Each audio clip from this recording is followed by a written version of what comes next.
You're sitting on the couch, maybe scrolling through your phone. Maybe the TV is humming in the background. You're not thinking about toothpaste, or new shoes, or protein powder. But then a voice cuts through. Confident, reassuring, a bright smile on the screen, a catchy slogan, a promise wrapped in colors that feel just right. And without realizing it, your mind leans forward. Something just sold you an idea. That's the strange power of advertising. It doesn't ask for your attention. It takes it, not by shouting, but by whispering just the right things into the cracks of your awareness. It skips the part where you think. It aims for where you feel. And often, you don't realize you've been convinced until your hand is already reaching for your wallet. Behind nearly every ad you've ever seen is a structure, an invisible logic that isn't actually logical at all. These are called logical fallacies. But don't let the word logical fool you. Fallacies aren't true. They're tricks that feel like truth. They're shortcuts your brain takes when it wants to decide fast, especially when emotion is involved. Advertisers know this. In fact, they count on it. They know you don't read every word on a product label. They know you don't fact-check slogans. They know that if something sounds reasonable and feels familiar, you're more likely to believe it, even if it makes no sense at all. Take, for example, that moment you hear 9 out of 10 dentists recommended. You're not thinking about who those dentists are, how they were selected, or what they were actually asked. Your mind skips all that. It hears recommended by experts and checks the trust box. You didn't weigh evidence. You borrowed confidence. That's how most fallacies work. They don't offer real proof. They simulate it. They offer comfort in the shape of reasoning. They create the illusion of credibility, urgency, popularity, safety, and because your brain evolved to save energy wherever possible, it often accepts these illusions with gratitude. But the effects go deeper than what you buy. Over time, fallacies shape how you think. They nudge your values, bend your beliefs, and rewire how you define truth. That's why this isn't just about ads. It's about attention. Because what claims your attention starts to claim your mind. The most dangerous manipulation is the one that doesn't feel like manipulation at all. It feels helpful, harmless, familiar. Sometimes, it even feels like your own idea. But underneath, there's a mechanism designed to bypass your questions and feed you answers dressed as certainty. So what exactly are these fallacies? Why are they so effective in advertising? And how can you learn to see through them before they see through you?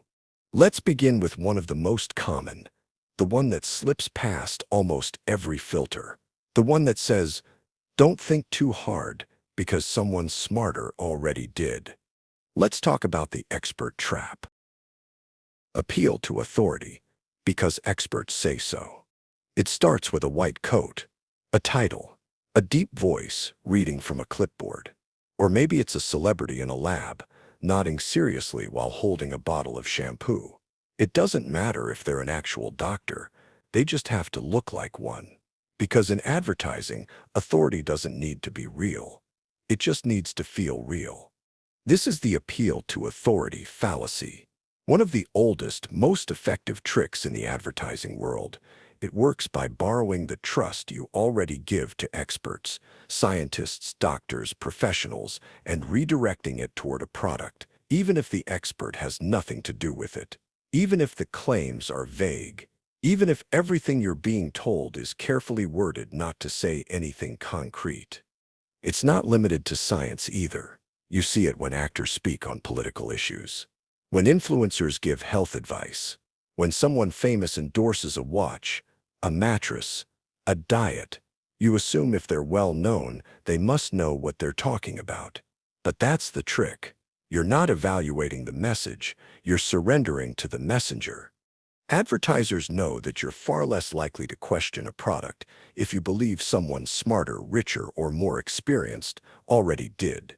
So they flood your senses with symbols of authority, credentials, accolades, familiar faces. They use medical-sounding language like clinically proven, dermatologist-approved, or doctor-recommended. But very rarely do they show you the study or explain what it proved. The claim floats above the details. And that's the point. Your brain is wired to defer to expertise. It's a survival instinct. In ancient times, the tribe member who ignored the healer or the elder probably didn't last very long. So we evolved to treat authority as a shortcut to safety. But in the modern world, that instinct is easy to exploit. Because authority can be staged. It can be rented. It can be bought. Sometimes the manipulation is subtle. A person in a suit says a car is backed by engineering excellence. What does that mean? Who decided it was excellent? No one knows. But it sounds official. And that's enough. Other times it's laughably obvious. A toothpaste commercial where an actor holds up a fake chart and smiles into the camera. No proof. No research. Just trust me. I have nice teeth. The danger isn't just that you might buy something unnecessary. It's that you stop thinking for yourself. That you begin to accept that feeling informed is the same as being informed, that you learn to outsource your judgment to whatever face is on the screen. To defend yourself, start asking quiet questions. Who is this person? What qualifies them to speak on this topic? Is there actual evidence behind what they're saying, or just confidence? Real authority welcomes questions. Fake authority deflects them. It hides behind vague terms, slick visuals, and a polished voiceover.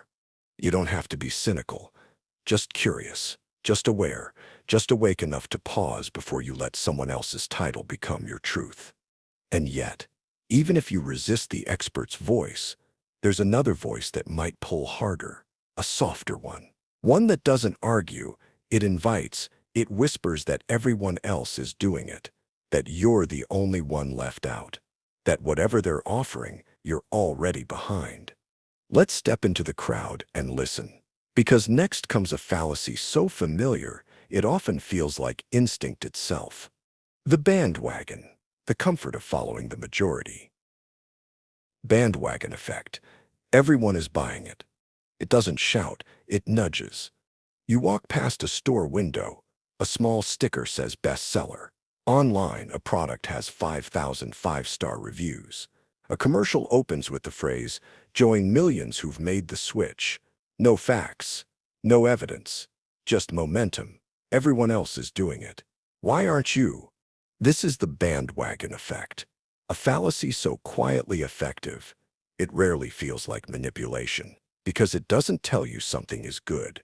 It tells you it's popular, and your brain does the rest. The logic goes like this. If so many people are buying it, it must be worth buying. If the crowd approves, maybe I should too. You feel the pull of belonging, of safety in numbers. It's the same force that once kept early humans alive in the herd. The ones who wandered off alone usually didn't last long. Advertisers weaponize that instinct. They surround products with cues of social proof. Number one choice of parents. Fastest growing. Sold out in 24 hours. You'll find counters tracking purchases in real time. Websites showing what others just bought. Lines outside stores. Buzzwords like viral, trending. Everyone's talking about it. And here's the twist. Many of those signals are manufactured. The review count could be bought. The hype could be staged. The line, sometimes it's paid actors.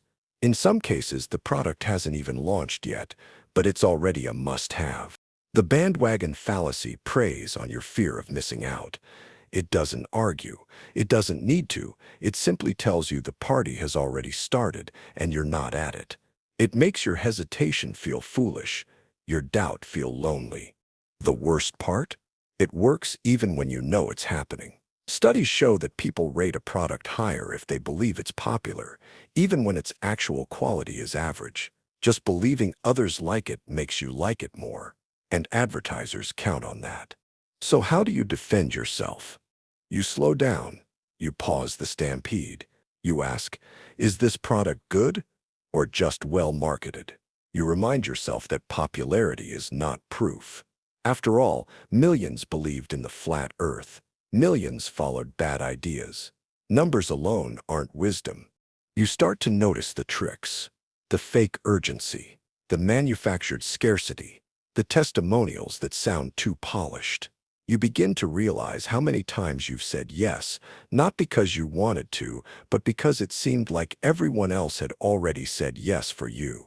The bandwagon effect doesn't just sell shoes or phones. It sells ideologies. It fuels moral panics. It spreads disinformation, because once something is framed as popular, the pressure to conform becomes self-reinforcing. Silence becomes agreement. Doubt becomes risk. And that's how the trap closes. But what if the message isn't everyone is buying it, but you must choose now? What if the manipulation isn't based on popularity, but urgency? Because sometimes the trick isn't to show you many paths. It's to show you only two and convince you one of them is terrible. Let's step into the next illusion. False dilemma. Only two choices. Pick now. You walk into a store or click on an ad, and you're told you have to choose, not from a full spectrum, not from a reasonable range, just two options. Upgrade now or fall behind. Buy this or regret it forever. Act today or miss out for good. This is the false dilemma, a logical fallacy that corners your thinking. It pretends to offer choice while quietly stealing it. Advertisers love it because it simplifies complexity. Human decisions are rarely black and white, but when you're under pressure, nuance is exhausting. So the ad skips it. You're not invited to think, you're invited to decide. And quickly. This fallacy shows up in subtle ways. Limited time offers with countdown timers. Basic versus premium with exaggerated differences. A bold claim that this is your one shot. It's the language of ultimatums disguised as guidance. Psychologically, this taps into your fear of regret, of missing the better path. The tactic works best when it feels like a test. If you hesitate, you feel you've already failed. If you don't act now, someone else will win what could have been yours. So instead of weighing real options, you're pushed into a binary choice that's been scripted for you. What gets lost is the middle, the pause. The questions like, do I really need this? Are these the only paths forward? Who benefits if I rush? The power of the false dilemma is that it erases all the invisible doors. You think you're choosing freely, but you're only choosing between illusions handed to you. And often, both options are profitable for the one offering them. It doesn't stop with consumer products. It seeps into how politics is marketed. You're either for us or against us. Into fitness, get this body or stay ashamed. Into beauty, be flawless or be forgotten. This binary mindset dulls your ability to reflect. It trains your instincts toward impulse. It rewards speed over sense. And in doing so, it makes you easier to manipulate. A commercial may say, protect your future, invest today. It doesn't mention other forms of protection, other futures, other definitions of value. Just this choice, now or loss forever. But when you feel trapped between only two outcomes, ask yourself who defined the game board and why did they want it shaped like this? Every time a decision feels like a cliff, step back and look for the staircase they didn't mention.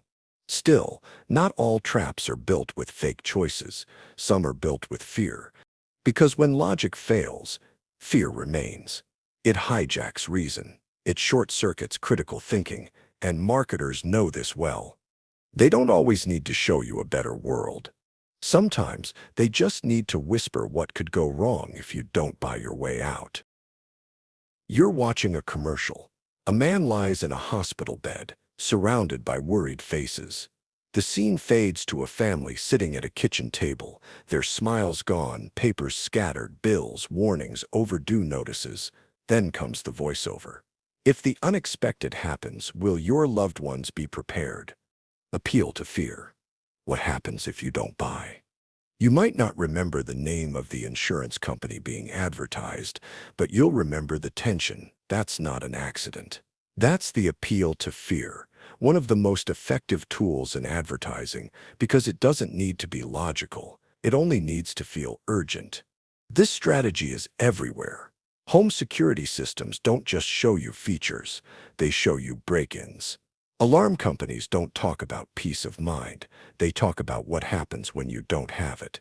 Medical alert systems show elderly people lying helplessly on the floor. The message isn't subtle. Without this product, something bad will happen, and you'll be the one to blame. Fear works because it hijacks the decision-making process. When your brain senses a threat, real or imagined, it doesn't ask for details. It goes straight into problem-solving mode.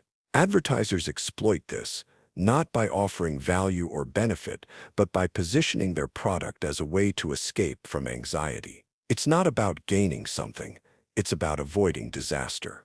Sometimes the tactic is more psychological than physical. Think of personal care products. A deodorant ad might imply that people will avoid you. A mouthwash commercial might suggest you'll be passed over for a promotion. These campaigns don't come out and say it. They don't have to. They plant a seed, a quiet suggestion that you'll be judged, rejected, or ignored if you don't take the right precautions. And that's the core of this manipulation. Fear-based advertising doesn't target your logic. It targets your sense of responsibility. It makes you believe that failing to buy is a kind of negligence, that your future regret is avoidable, and it's your job to prevent it now by spending money. This tactic isn't just used in personal product marketing, it's baked into the broader economy of influence. Politicians rely on it when they frame every opponent as a threat to safety or tradition. Health products warn about toxins, deficiencies, and aging. Financial services point to economic collapse if you don't act immediately. It also bypasses rational analysis. If someone told you calmly that you're very unlikely to suffer a break-in, you might feel less urgency about buying a $2,000 security package. But show you grainy footage of someone creeping around a front door at night, and the conversation changes. Emotion takes over. Reason steps aside. To be clear, fear itself isn't inherently deceptive. There are real risks in life, and sometimes products do help mitigate them. But the manipulation begins when fear is exaggerated, manufactured, or used disproportionately, when you're made to feel unsafe just so someone can close a sale. So how do you protect yourself? Start by slowing down the emotional response. When you feel that familiar sense of urgency, the tight chest, the worry that you're making a mistake by not acting, pause. Ask what exactly you're being made to fear. Then ask who benefits from you feeling that fear. Is the danger real or just persuasive? Is the solution a thoughtful choice or a reflex? But fear is only one emotional lever. When it doesn't work, advertisers pivot to its quieter cousin, emotion. Because if they can't scare you into buying, they'll try to make you feel something else entirely, something comforting, nostalgic, or deeply human. And that's where we go next. The goal is to shift from reacting to reflecting, because when fear dominates, choices become compulsions. And in that moment, you're no longer buying a product. You're buying relief from a discomfort that was designed for you. Appeal to emotion, heartstrings over reason. A slow piano begins. You see a grandmother baking cookies in a warmly lit kitchen. Her granddaughter laughs as she sneaks a bite of raw dough. The camera zooms in on their shared smile. No words, just soft music, warm colors, and the feeling of something pure, love, comfort, family. Then comes the logo. It's not a charity, it's a brand of flour.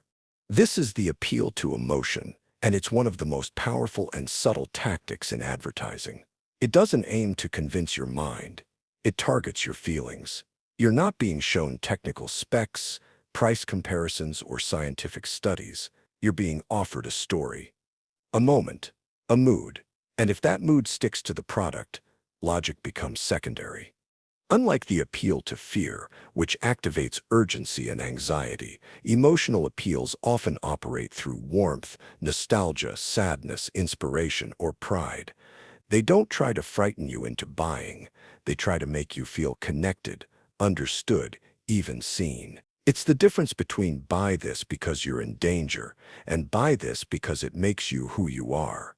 This strategy shows up everywhere from soft drinks, promising togetherness, to cars advertising father-daughter bonding moments. Think about Super Bowl commercials that make you cry before revealing they're selling light beer. The emotional shift is deliberate, and it works because our brains are wired to remember feelings more than facts. The goal is to form an association, not just between the product and an emotion, but between the product and your identity. That flower isn't just flower, it's tradition. That phone isn't just a gadget, it's how you stay connected with your aging parents. That pair of shoes isn't just footwear, it's self-respect, perseverance, or even rebellion. The manipulation becomes clear when you ask, is this product actually responsible for the emotion it's selling? Often the answer is no. The product didn't create the love, the belonging, or the comfort, but it wants credit for it. It wants to piggyback on something real. Consider how this shows up in personal care advertising. A shampoo ad might show a woman walking through a crowd, her hair catching the wind, people turning to look at her with admiration. But you're not being sold clean hair. You're being sold admiration, power, maybe even revenge on an ex, all packaged in a $12 bottle. The appeal to emotion thrives because it bypasses your defenses. When an ad makes you feel something tender, you're less likely to analyze it. You drop your skepticism. You bond with the brand. That connection might be short-lived, but it's long enough to make a purchase. And when this tactic isn't handled ethically, it becomes a form of emotional bait and switch. Companies start to build campaigns not on what they offer, but on how well they can manipulate a feeling. They'll manufacture moments, hire actors to simulate sincerity, and use cinematic techniques to tell a story that has nothing to do with what they're selling. This isn't just misleading, it's manipulative. Because when a company makes you feel something it didn't earn, it's hoping you'll confuse that feeling for value. So how do you defend against this? Start by noticing when an ad seems more like a movie than a message. Ask yourself, what is this really selling? If you remove the music, the lighting, the perfectly diverse cast, what's left? Are you being told something useful? Or just being moved emotionally in a way that lowers your guard? Remember, emotion isn't the enemy, it's part of what makes us human. But in the marketplace of persuasion, feelings can be manufactured just as easily as products. And when brands get too good at manufacturing feelings, they stop competing on substance. They start competing on sentimentality. And that's where things can get even darker, because some advertisers won't try to win your heart at all. They'll go after someone else instead. They'll try to discredit a competitor, not through logic, but through insult, not through facts, but by smearing who they are. When argument fails, they go for the character, and that's the next tactic we need to unmask. Ad hominem, smearing the competitor, not the product. The camera cuts to a sleek, modern kitchen. A voice says, unlike some brands, we don't cut corners. Then a grainy black and white image of a competitor's logo flashes briefly, just long enough for your brain to register it with a bad taste. The voiceover continues. We care about quality. We care about you. The ad ends, proud and polished. But let's be honest, it never told you why the product was better. It just told you who to blame. This is the ad hominem fallacy in disguise. Instead of attacking the argument, the tactic attacks the arguer. In everyday debates, it looks like someone saying, don't listen to her opinion on nutrition. She's overweight. In advertising, it's subtler. The product takes a back seat, while the brand shifts your attention to the flaws, failures, or untrustworthiness of a rival. It's not about being good. It's about making the other side look bad enough that you stop asking questions. This kind of ad rarely gives you useful information. It doesn't explain why the rival's ingredient list is inferior or how their performance specs compare. It goes for the gut. It implies dishonesty, laziness, or incompetence. It's not just mudsling. It's misdirection. You're encouraged to feel disgust or distrust, but that emotion is never properly connected to facts. Sometimes, the tactic wears a polished smile. A toothpaste brand says its competitor is still using outdated formulas from the early 2000s. A fitness supplement jokes that other products are made by guys who've never seen the inside of a gym. These aren't technical comparisons, they're character assassinations. And worse, they distract you from the real issue. What are you getting for your money? This method works because humans are wired to form judgments about people more quickly than about data. We're social creatures. We trust people before we trust facts. So if a brand can convince you that its rival is shady, clueless, or fake, it doesn't need to win the argument, it just needs to plant the doubt. But this kind of marketing isn't just unethical, it's lazy. It means the brand either can't or won't highlight its own value. It's a shortcut through the emotional back door, hoping you'll choose them simply because you're too distracted by the smear to see clearly. There's also a deeper danger. When ads rely on personal attacks, they normalize shallow thinking. They train consumers to base their purchasing decisions not on substance, but on reputation wars. They reward manipulation over merit. And when every brand starts playing dirty, the consumer ends up in a fog of confusion, unsure who to trust or why. That confusion doesn't help you. It helps whoever yells the loudest. So how do you protect yourself from this tactic? Anytime an ad criticizes a competitor, pause. Ask, is this about the product or the person? Are they pointing out a real flaw backed by evidence? Or are they simply nudging you to dislike someone so they can win by default? Train your mind to separate the claim from the character. It's not wrong to compare products, but it is wrong to weaponize insinuation while leaving truth behind. Because what starts as a clever jab can turn into a lie you don't realize you've believed. And lies, when left unchallenged, make you vulnerable to even bigger manipulations. And it gets worse. Some brands won't just attack others, they'll attack ideas. They'll distort alternatives so they can knock them down more easily. They'll set up a fake version of the other side just so they can pretend they've won. That's the next tactic we need to expose. Straw man, misrepresenting alternatives. Imagine an ad that opens on a dimly lit kitchen. A woman struggles to grind her own coffee beans by hand. The music swells with frustration. Her face tightens. She spills the grounds. The narration cuts in, smug and soothing. Why go through all that when you could just press one button? The scene shifts to a sleek automatic coffee machine. The kitchen is now bright. Her smile effortless. Her life better. You were never choosing between hand-grinding misery and convenience, but the ad made you feel like you were. That's the straw man fallacy, distorting an opposing choice so it's easier to dismiss. In philosophy, a straw man is an argument no one actually made.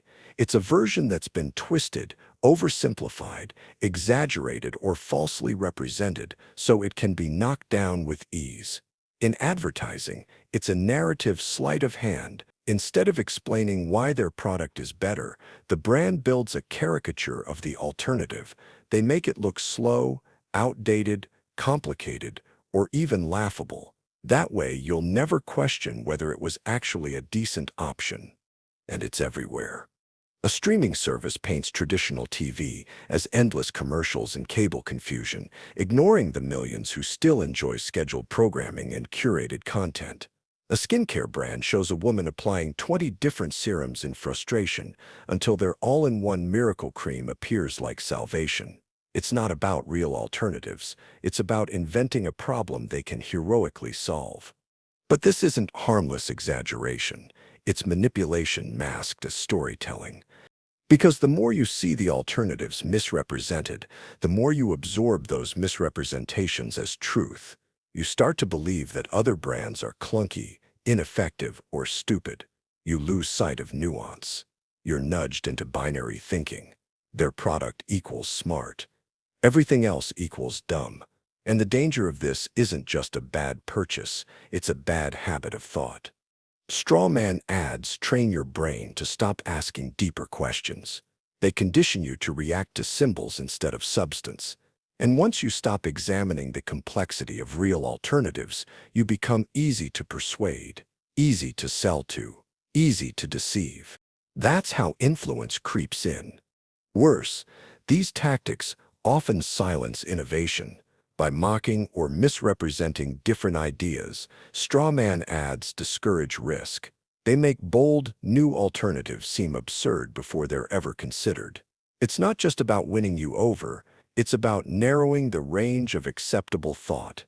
So how do you defend yourself? Pay attention to the contrast being set up. Is the alternative being fairly presented, or is it a cartoon, clumsy, slow, inefficient, designed to make the advertised product shine by comparison? Ask, are they telling me why their product is good, or why this other thing is laughably bad? There's a difference. One is informative, the other is deceptive. When you see an ad that makes a choice look ridiculous, ask yourself, did anyone actually believe that choice was valid to begin with? If not, you're being nudged. If the problem seems exaggerated, if the alternative seems strangely extreme, it probably is.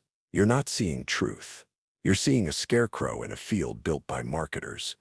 And speaking of scare tactics, some ads don't just distort the alternative. They escalate the stakes.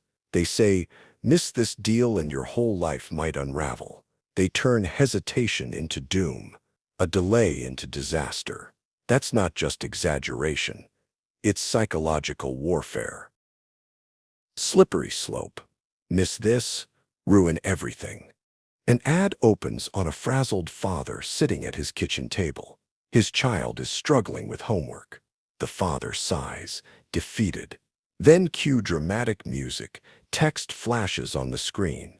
Without the right vitamins, your child's future could fall behind. Suddenly, we're in a montage. The child grows up withdrawn, rejected from colleges, stuck in a dead-end job. All because the dad didn't buy the right supplements. This is not a health ad. It's a warning. A subtle threat wrapped in concern. This is the slippery slope fallacy, the idea that one small action or inaction will spiral into a chain of catastrophic consequences. It's a tactic used not to inform you, but to scare you into submission, and advertising thrives on it. Because when fear enters the bloodstream, logic exits quietly. The slippery slope doesn't rely on data. It skips the proof and paints a nightmare. One poor snack choice turns into a lifetime of obesity. One missed subscription transforms into a mountain of paperwork and regret. One outdated phone means your social life will collapse, and you'll die alone in a digital cave. It's always more than just the product. It's what not buying it represents. A failure, a loss, a mistake you'll spend a lifetime regretting. But here's what makes this manipulation so effective. It hides in the form of care. The ad doesn't scream at you. It whispers concern. It plays the role of the wise friend, looking out for your future. It presents itself as guidance, protection. But what it's really doing is bending your decision-making process through imagined fear. Your brain, wired for threat detection, doesn't need much to panic. A quick image of a poor outcome can override slow, rational thinking, especially when that outcome is shown as inevitable. The ad doesn't say, this might happen. It says, this will happen. Unless is where the product hides, coded in reassurance. It's an emotional hijack. The danger isn't just that these ads lie. It's that they teach you to overreact, to think in worst-case scenarios, to believe that tiny missteps lead directly to disaster. And once you're conditioned to think that way, everything starts to feel high stakes. Every choice feels loaded. Every purchase feels like insurance against doom. And that's how they sell you things you don't need, for problems that may not even exist. The slippery slope fallacy in advertising thrives on dramatization, and over time, it normalizes anxiety. It rewards impulsive decisions. It reshapes your expectations of what responsible even looks like. Suddenly, being cautious means buying early. Being smart means over-preparing. Being a good parent, partner, or person means never missing a single offer, product, or solution. Because what if not buying this thing ruins everything? But here's the truth. Life rarely collapses from one missed product. Most choices aren't life or death. Most purchases aren't moral decisions. Yet the slippery slope fallacy wants you to believe that not acting is reckless, that hesitating is failure, that skipping this brand, this deal, this button might just cost you everything. The antidote? Pause. Ask, is the fear realistic or manufactured? Does the ad walk you through evidence or rush you through emotion? Are they helping you think or pushing you to feel? Recognizing the emotional pressure helps weaken its grip. When advertising moves this fast, with such strong urgency and exaggerated consequences, it's not guidance, it's manipulation dressed as inevitability. And when you resist the pull, you regain something powerful: perspective. But fear isn't the only trick in the toolkit. Some fallacies don't frighten or threaten. They just loop endlessly in your mind. They sound convincing because they circle back to themselves, offering no evidence, just repetition. They tell you something's great because it's great. It's popular because people love it. It's trusted because it's trusted. The message doesn't move forward, it just spins. And in that spin, something starts to feel true. Circular reasoning. It's good because it's good. Picture this. A new energy drink commercial flashes across your screen. The slogan, the nation's #1 energy drink, because it works. The voiceover proudly declares, people love it because it's the best, and it's the best because people love it. A montage of attractive people chugging it at the gym, in the office, even on a mountaintop. No side-by-side comparisons, no ingredients list, no evidence, just the insistence that it's good, because it's good.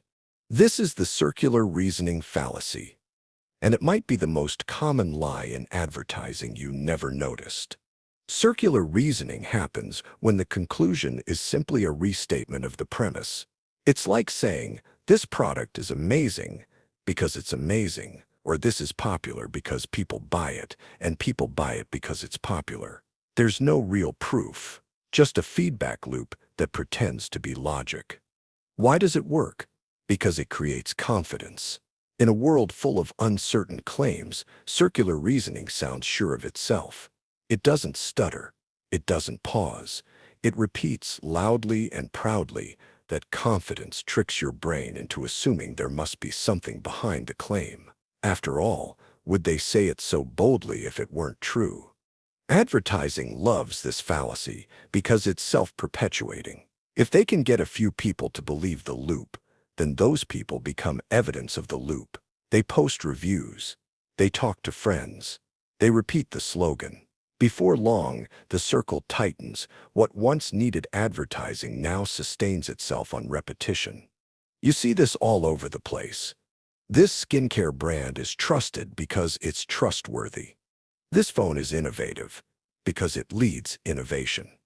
This cereal is part of a healthy breakfast because healthy breakfasts include this cereal. It's not just lazy, it's strategic. Circular reasoning allows marketers to avoid real scrutiny. They never have to explain why the product is better. They just declare that it is again and again until the claim becomes background noise and then belief. And if you don't believe them, well, that's your fault, because everyone else already knows it's good. But here's the problem. The circle provides no door, no entry point for logic, no room for challenge. It discourages curiosity. If you ask, why is it trusted? The answer will loop you right back, because people trust it. There's no growth, no discovery, no thinking, just spin. This is especially dangerous when you realize how many of your beliefs about brands, about status, about health have been shaped this way. You might favor a particular brand not because of its merits, but because you heard others do. You might chase a trend not because you like it, but because it must be cool. You might avoid a product because someone said it wasn't good and couldn't explain why. Circular reasoning doesn't build knowledge. It builds obedience. And in advertising, that's gold. It trains consumers to rely on social proof, not personal judgment, to accept statements that feel complete, even when they say nothing. And once you accept one of these loops, your mind starts to fill in the blanks automatically. You defend it, you repeat it, you become part of the loop. So how do you break free? Start by asking a simple question. Why? Why is it the best? Why do people trust it? Why is it worth the money? And if the answer only echoes the original claim, you've found the loop. When you catch this fallacy in action, you weaken its power because it only works when it's invisible. Once exposed, it unravels fast. You start demanding real reasons, real data, real logic, and suddenly the illusion fades. But circular reasoning isn't the only way ads trick your brain. Sometimes they don't even need to make a direct claim. They just suggest a link. You see someone's life improve right after buying something, and the ad lets you fill in the cause. You assume one led to the other, a before and after shot, a glowing testimonial, a new life just one purchase away. Because what happened next must have been because of this. Post hoc fallacy. Bought this. Life got better. A man stares into the mirror. He looks tired, lonely. A narrator whispers, "There comes a moment when you decide to take control." Cut to a slick bottle of cologne. The man sprays once. Suddenly, he's on a date. Then in a boardroom commanding respect. Then laughing with friends on a rooftop. His life unfolds in a rapid-fire montage of success, all after that single spray. No one says the cologne caused it, but the sequence implies it loud and clear. This is the post hoc fallacy, short for post hoc ergo propter hoc, Latin for after this, therefore because of this. It's the illusion that just because one event follows another, the first must have caused the second. In advertising, it's everywhere. Commercials master the art of implied causality.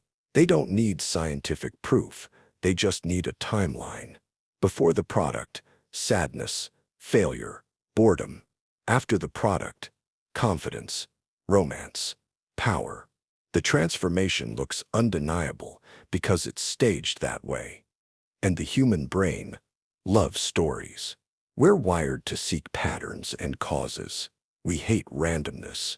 So when we see change, we instinctively look for the trigger. Advertisers hand us one, and even if it makes no logical sense, we accept it because it feels right. You buy the shoe, you win the race. You eat the yogurt, you become energetic. You use the software, you suddenly become productive, admired, and successful. But real life isn't a two-step magic trick.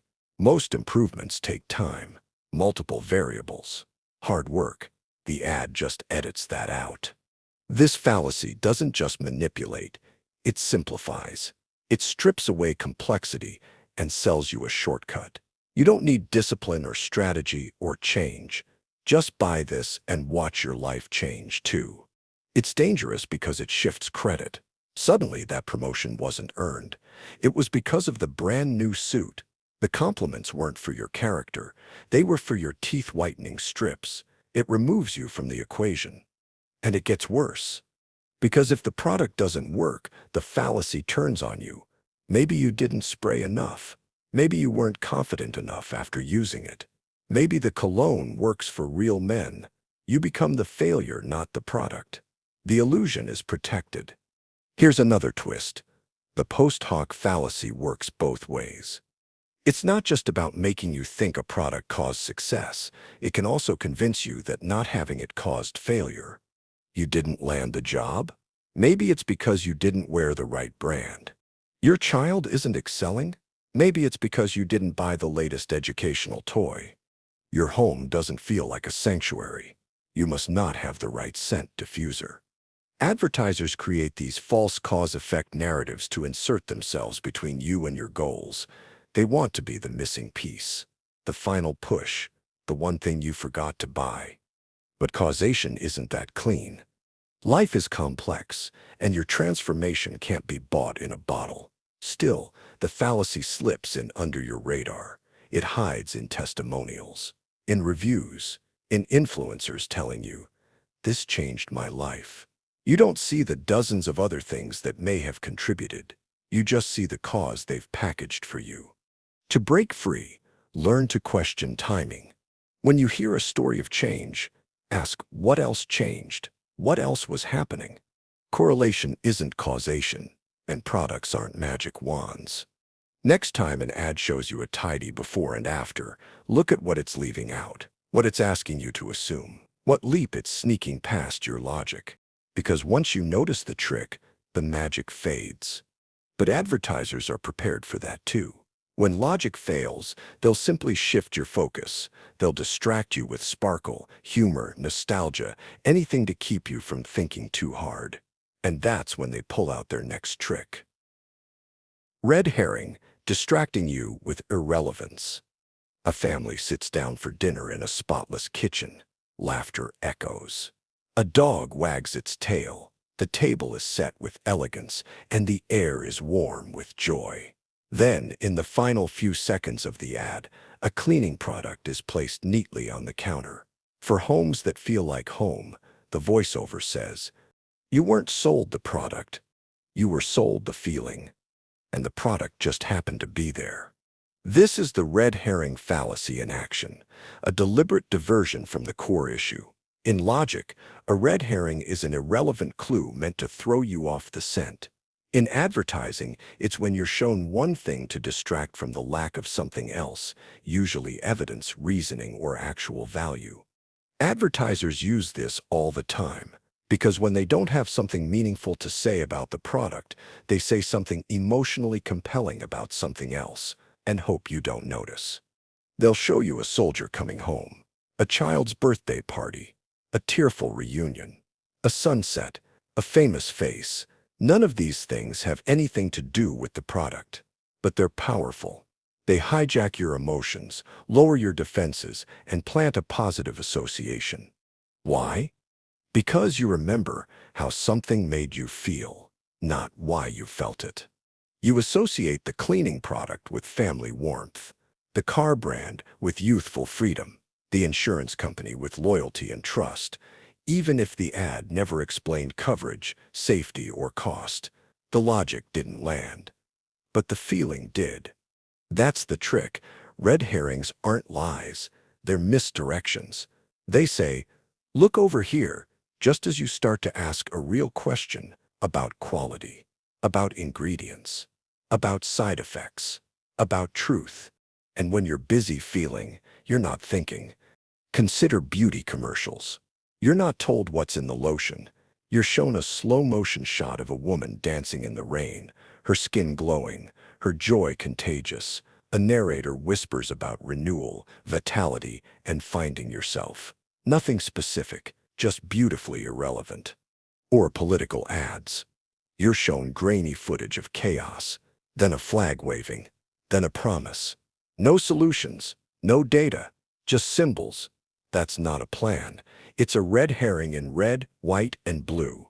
This fallacy works because it preys on your brain's tendency to make connections where none exist, to trust familiarity, to follow the path of least resistance.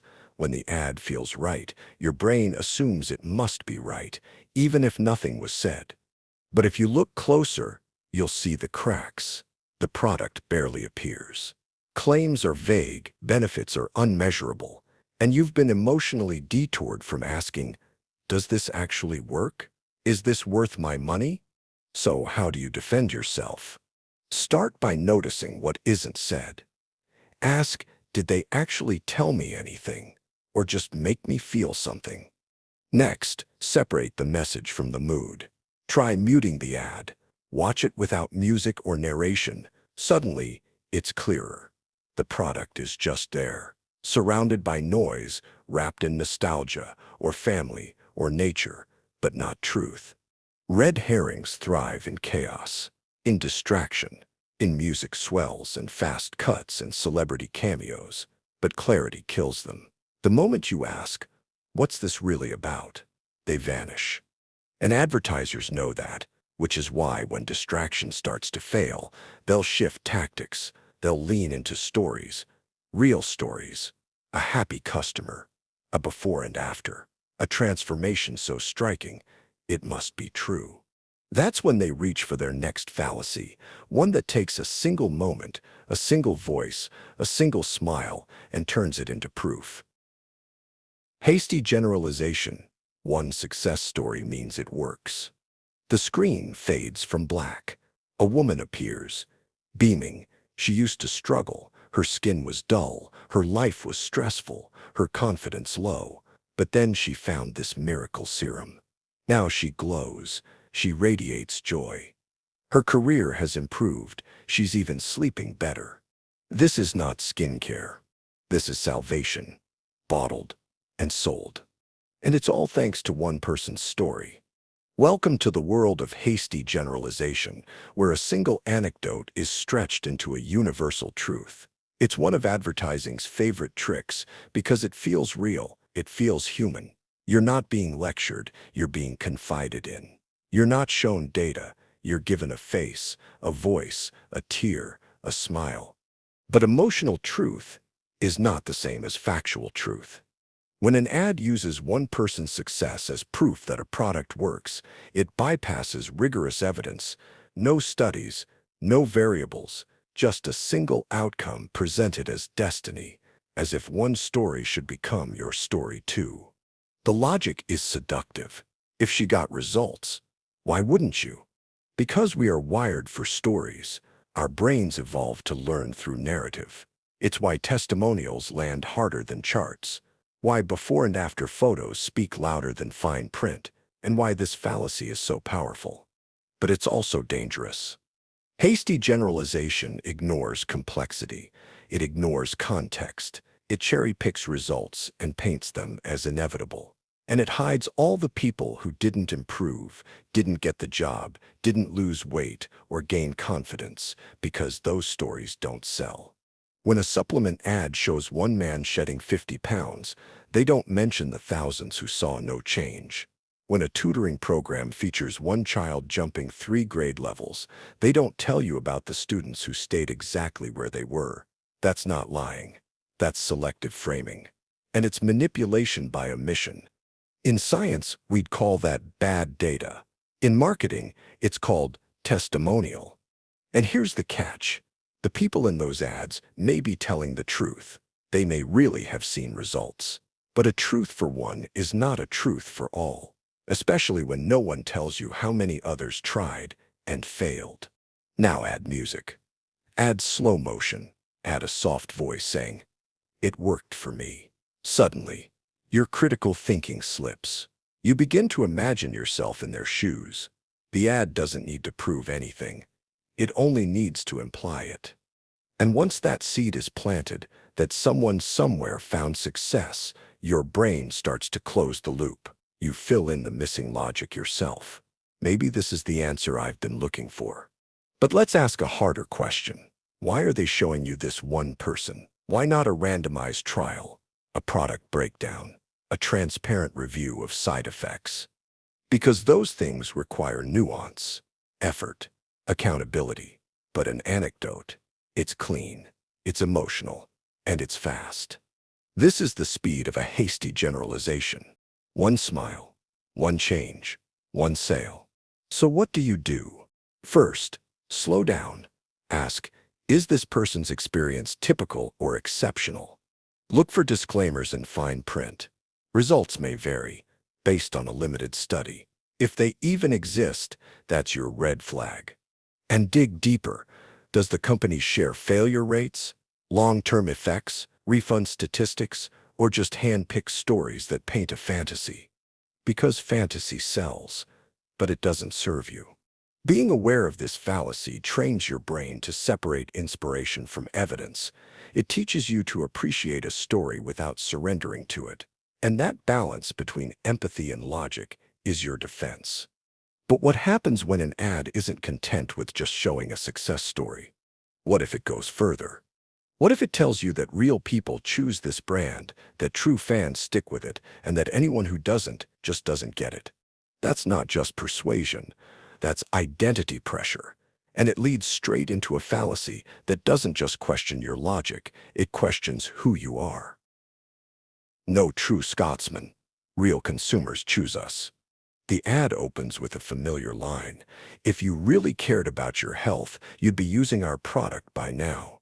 Or maybe it's smart investors know which platform to trust. Or real gamers don't use cheap gear. You weren't just sold a product. You were handed a rulebook for identity. This is the no true Scotsman fallacy in action. It doesn't argue with facts. It rewrites definitions.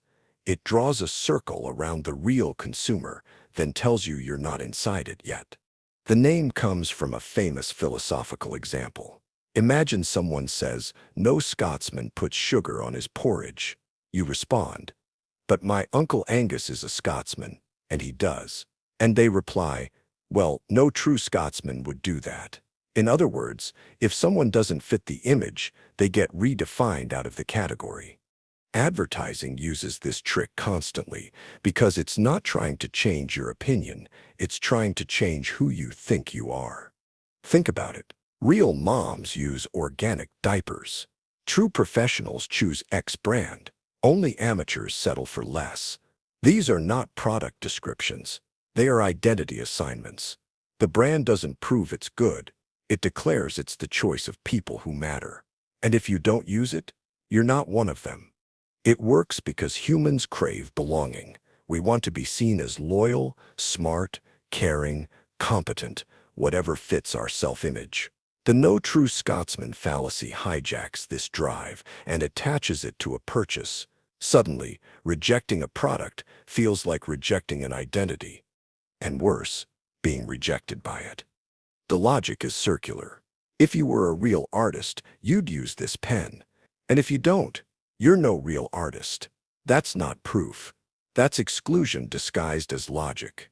And it leads to one of the most dangerous outcomes in advertising: insecurity as leverage.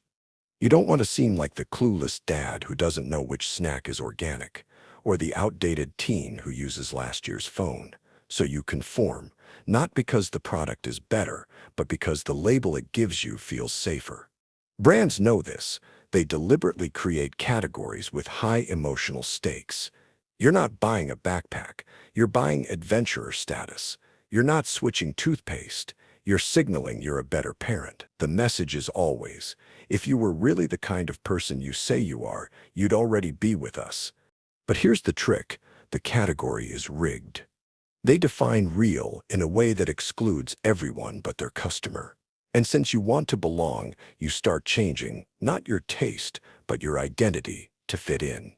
To resist this fallacy, ask, who decided what counts as real? What are they really saying? That unless you buy this, you're fake, uninformed, unworthy. That's not persuasion. That's manipulation. True quality doesn't need to shame you into choosing it. It just shows up, clearly and confidently. Fallacies, on the other hand, always disguise pressure as pride. And that pride cuts both ways. Because once you accept the label, once you do buy in, there's pressure to defend it. You don't just say, "I use this." You say, "I'm the kind of person who uses this," and that makes it harder to leave, even if the product disappoints. Now you're no longer questioning what's best. You're protecting who you believe you are. And that's when advertisers tighten the net. Because once your identity is entangled, they don't need to prove anything. They just need to imply that not choosing them would expose you, that questioning them is risky. That staying is the only way to stay respected. But what if the ad doesn't even give you the chance to question? What if it skips the argument altogether and hides the pressure inside the question itself? That's the next fallacy, and it's a trap you might walk right into without even realizing. Loaded question: are you still using that brand? It starts with what seems like an innocent question. Are you still using that brand? Simple, even casual. But behind that short sentence hides one of advertising's most manipulative tricks: The loaded question fallacy doesn't argue, persuade, or explain. It accuses, silently, indirectly, but effectively. The moment the question is asked, it reshapes the mental terrain. It doesn't allow you to say yes or no without accepting a damaging assumption. You've been put on trial without knowing it, and the only way out is to surrender and buy something else.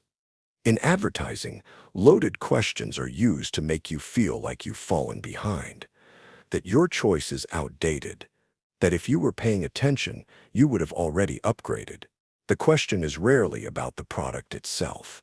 It's about your image, your awareness, your identity. Still using that phone suggests that the model in your hand is embarrassing. Still drinking that brand of coffee implies you're out of touch. The ad doesn't need to prove it. The question does the work. The danger lies in how naturally the brain responds. Humans are wired to avoid social embarrassment. When the question suggests that everyone else has moved on, we feel pressure to conform. It doesn't matter if the product works just fine. Suddenly, we feel foolish for not having made a change. The decision to switch doesn't come from rational comparison. It comes from the quiet sting of shame. This technique is especially powerful because it removes the burden of evidence. The advertiser doesn't need to explain why their product is better. They only need to suggest that continuing with your current choice is absurd. The buyer fills in the rest. The ad doesn't argue its case. It manipulates your self-perception. If you buy the new product, you're not just purchasing a solution. You're repairing an identity flaw the ad just pointed out. It also works because people are instinctively defensive. Once the question is asked, the brain scrambles to justify. Well, I haven't had time to research alternatives. I didn't realize others were switching. These internal monologues reveal the trap. You're not evaluating a product. You're trying to defend yourself against an accusation you never saw coming. Even worse, these questions are often disguised as concern. A friend in a commercial might say it with a gentle tone. You're still using that old one. But the emotional subtext is always clear. The goal isn't to offer advice. It's to manufacture self-doubt. That doubt, if deep enough, triggers action. Not thoughtful action, but reactive consumption. The kind that feels like freedom, but begins in a place of psychological cornering. There's also a social hierarchy built into this tactic. When the speaker implies superiority by asking if you're still using something, they place themselves above you. The ad creates a character who seems more informed, more stylish, more evolved, and they're looking down at your choices. Insecurity does the rest. You imagine yourself as the outsider, the one who didn't get the memo. The only way to rejoin the group is to switch sides and buy in. Loaded questions can also exploit urgency. Still waiting to switch insurance? Still not using this toothpaste? The clock is ticking. You're late. You've missed something. The future is already here, and you're dragging your feet. The ad doesn't say this outright. It doesn't have to. The question implies it all. To resist this manipulation, you need to stop reacting and start reframing. Ask yourself what the ad is actually offering. Is there real evidence? A comparison? A measurable benefit? Or are you being pushed by tone, implication, and emotional pressure? If the only argument is that you're still doing something, that's not logic. That's theater. And theater, as effective as it is, should never replace reason. These tactics work because of the assumptions they carry. But what happens when the assumptions aren't just about you, but about the product's origins? What happens when an ad tells you to trust something because of where it came from, not what it can do? That fallacy is next, and it's called the genetic fallacy. Genetic fallacy. Trust it because of where it came from. Made in Switzerland. Founded in 1893. From the labs of MIT. You've seen these phrases stamped on labels, spoken in commercials, or highlighted in bold on websites. They don't explain what the product does. They don't tell you how it outperforms the competition. But they don't have to, because where something comes from, we're told, is enough. That's the genetic fallacy, and in advertising, it's everywhere. At its core, the genetic fallacy is simple. It tries to prove something is good or bad, not by examining its actual merits, but by pointing to its origin. If it came from a prestigious company, a famous country, or a trusted person, then surely it must be valuable. The birthplace becomes the proof. The name becomes the evidence. Logic is replaced with lineage. This works because our brains are built for shortcuts. We don't have time to evaluate every claim or test every product, so we rely on signals indicators that tell us what to trust. If something comes from a good place, it must be good. It's efficient, it saves effort. But it's also easily manipulated. Advertisers exploit this blind spot. They spend more time selling you the story of the product's origin than the product itself. A watch isn't just a device that tells time, it's a legacy from a mountain village. A skincare brand isn't just lotion, it's ancient wisdom from the East. A university's online course isn't just learning, it's knowledge from centuries of academic prestige. Whether or not any of that affects the outcome is rarely questioned. The irony is that many of these claims are technically true, but emotionally misleading. Swiss-made might mean a factory was legally registered in Switzerland, but the materials and labor could come from anywhere. A brand founded by doctors might mean one retired dentist approved the packaging. The fallacy doesn't require the origin to matter, only that you believe it does. It also works in reverse. If a product or idea comes from a source the audience has been trained to distrust, it's often dismissed without investigation. This is the darker half of the genetic fallacy, not just assuming that good origins mean good outcomes, but that suspicious or humble beginnings mean something must be flawed. A startup from an unknown town. A product made in a country not known for innovation. An idea proposed by someone without a credential. The brain dismisses them before ever asking what's being offered. In advertising, this can become toxic. It reinforces classism, cultural bias, and outdated hierarchies of value. It tells us that only the established, only the elite, only the familiar are worth our attention, and in doing so, it blinds us to real innovation, because innovation often starts in forgotten places. The psychology behind this fallacy is rooted in tribal instincts. Early humans survived by trusting the familiar and fearing the foreign. That wiring still lingers. We associate safety with well-known names and danger with the unknown. Advertisers know this.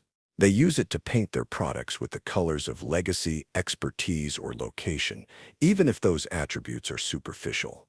To defend against this manipulation, you need to separate story from substance. Ask yourself, does the origin of this product affect its performance? Does it matter where it was made if the ingredients, design, or results are the same? Is the name behind the brand being used to distract you from what the brand actually does?